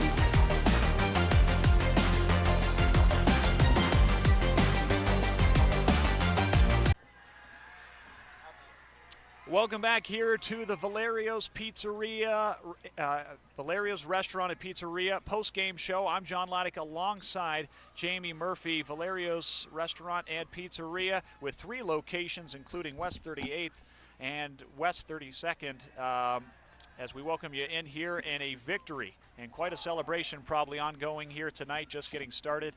The Girard Yellow Jackets, for the first time in 12 years, victorious tonight, 32-26. Jamie, your initial takeaways from this one, and for a second straight week, a thrilling ending to this one. Yeah, it was exciting, you know, Gerard was able. I think the most impressive part about Gerard was, you know, they came out, they had their game plan, they knew Fairview was going to adjust, and they withstood that. That a lot of times you think that teams that are underdog, and they weren't huge underdogs, that okay, as soon as there's an adjustment third time, they just don't have enough. They don't have enough talent to do it. But they responded.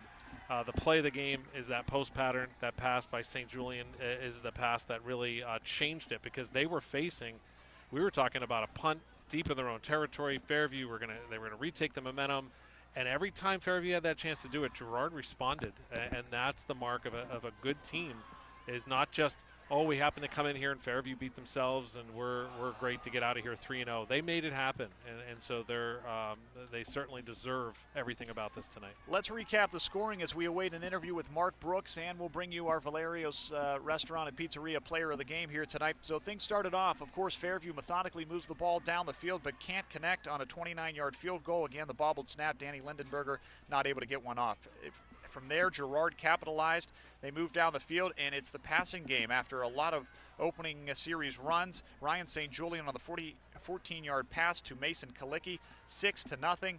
But Fairview just 2 plays later would respond, as at that time, Carlos Semino, who left this game with an injury, found Javis Nesbitt for a 51-yard touchdown pass to make it 7-6. But Girard with an answer right after that. The same connection in the duo St. Julian to Kalicki, 15 yards.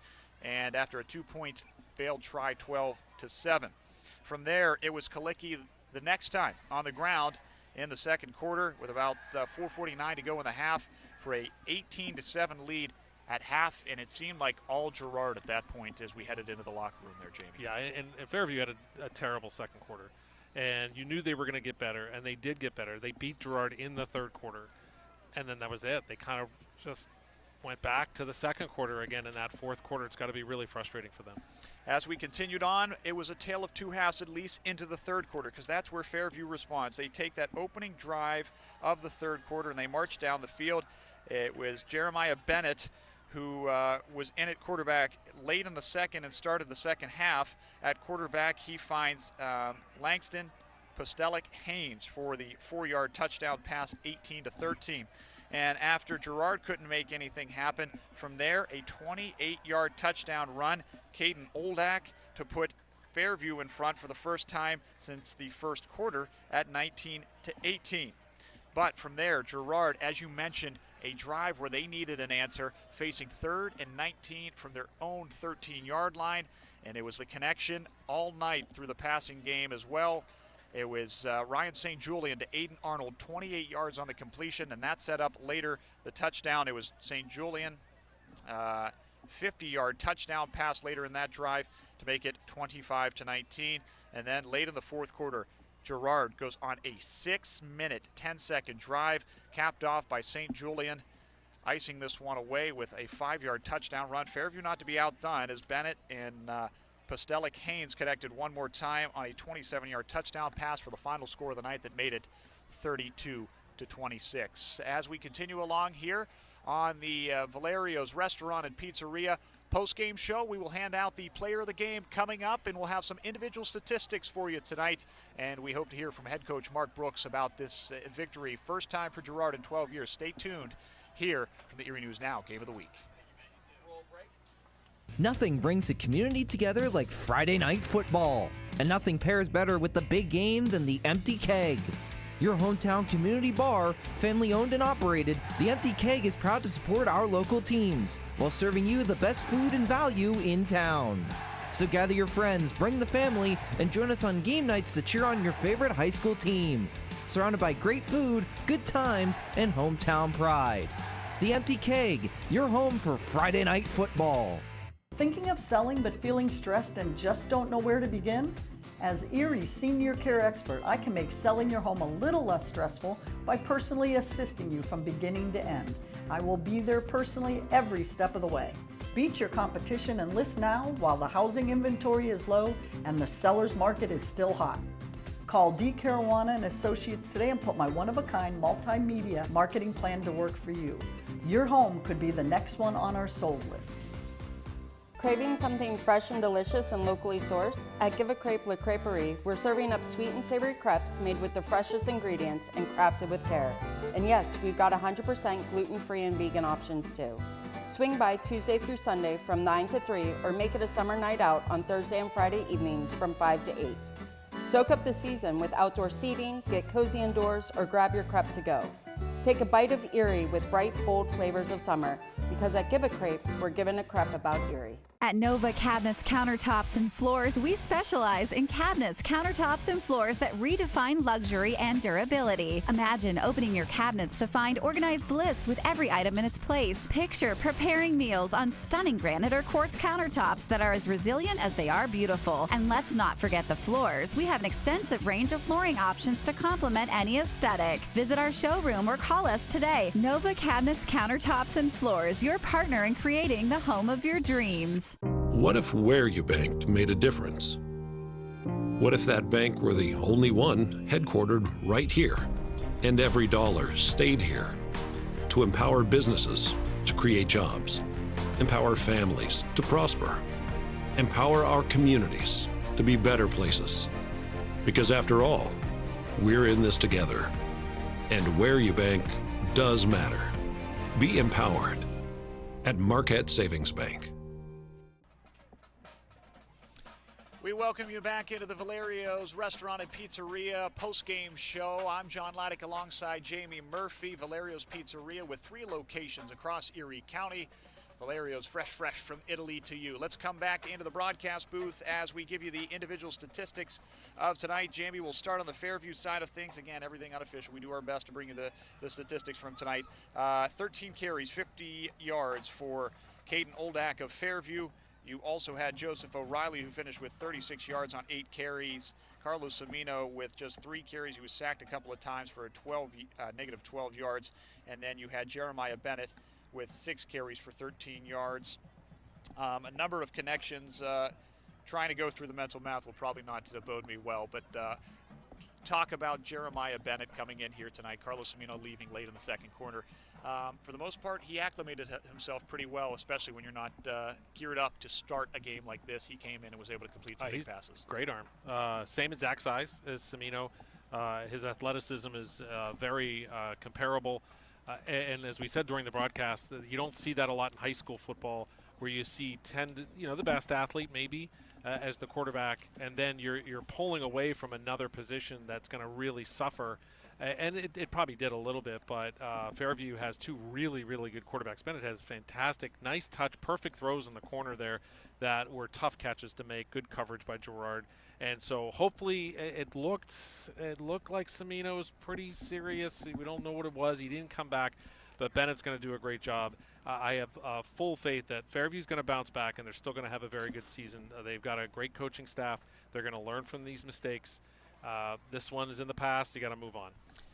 As we go to the Girard side of things, before we hand out our Valerio's Restaurant and Pizzeria player of the game, Aiden Arnold on the ground tonight, 18 carries, 74 yards unofficially. For Mason Kalicki, 33 yards on the ground on 10 carries. And then you also had tonight 67 yards on the ground for the quarterback, junior Ryan St. Julian, on 12 carries. You also had, for Kalicki tonight, he had 3 touchdowns, 2 through the air on a 14 and 15-yard touchdown reception. You had a 28-yard touchdown run for Mason Kalicki. And then also tonight, Ryan St. Julian to Arnold for a 50-yard touchdown pass, and Ryan St. Julian capped off the scoring for Girard for the 5-yard touchdown run for the Yellow Jackets, who win here tonight 32-26. That brings us to the Valerio's Pizzeria, Restaurant and Pizzeria Player of the Game, as Valerio's Pizza, fresh from Italy to you as we roll along here. It is time. Erie News Now and Valerio's Italian Restaurant Player of the Game. One guy stood out, Jamie, for his contributions on both sides of the football. Yeah, I mean, you look at Ryan St. Julian's stats; they are dominant. But we like to focus on the players that do a lot of different things, and Mason Kalicki did that, especially in the first half. You know, that's what he does. He's the middle linebacker. He's in every play. He's a great athlete. He scores 2 touchdowns on top of that. Yeah, okay, he fumbled. But let's not think about that. Let's focus on what he did on both sides of the ball and dominant. And what's even more impressive is in any sport, when you have a guy who you know is maybe the best player and he still has a great game, that I think is the whole picture. He's deserving of the player of the game. So Mason Kalicki is our player of the game. A good one for the senior tonight. 3 touchdowns, a fumble recovery as well. And that will wrap things up. You can hear Mark Brooks' comments coming up tonight on Erie News Now's Football Fridays. That starts at 11:15, and that'll be brought to you with the likes of Logan Lepiscopo and Chris Soule back in the studio. We'll have highlights and the post-game reaction from Mark Brooks, and hope to get Mason Kalicki as well, our player of the game. Thanks to Valerio's Restaurant and Pizzeria with their 3 locations, the sponsor of tonight's post-game show and the player of the game. For Jamie Murphy, I am John Leidick saying so long here tonight. Our next game, we're right back here next week as Fairview looks to rebound against Harbor Creek, sitting at 1-2 on the year, while the 3-0 Girard Yellow Jackets victors here tonight. They get set to battle things out coming up next week and improve that record to a 4-0 mark. Thanks so much for joining us on the Erie News Now Game of the Week. We'll see you right back here from Keck Field at Jack Beswick Stadium coming up next week. Have a great weekend, everyone. Spring may bloom, but so can your problems. Birds, squirrels, and rodents love broken soffits and loose fascia. Leon Construction seals your home tight with durable, maintenance-free soffits, fascia, and lifetime gutter protection. No pest, no leaks, no cleaning. Protect your home forever. Call today or visit us at leoncep.com. Leon Construction, the king of quality. Plastech is a global manufacturing company rooted right here in Erie, Pennsylvania, producing parts that keep the world moving forward by people from right here in our community. A sustainable, innovative, and driven family business, all of our facilities are well equipped with a variety of technology, machinery, knowledge, skill, and talent. Design, build, manufacture. Plastech is proud to call this place home.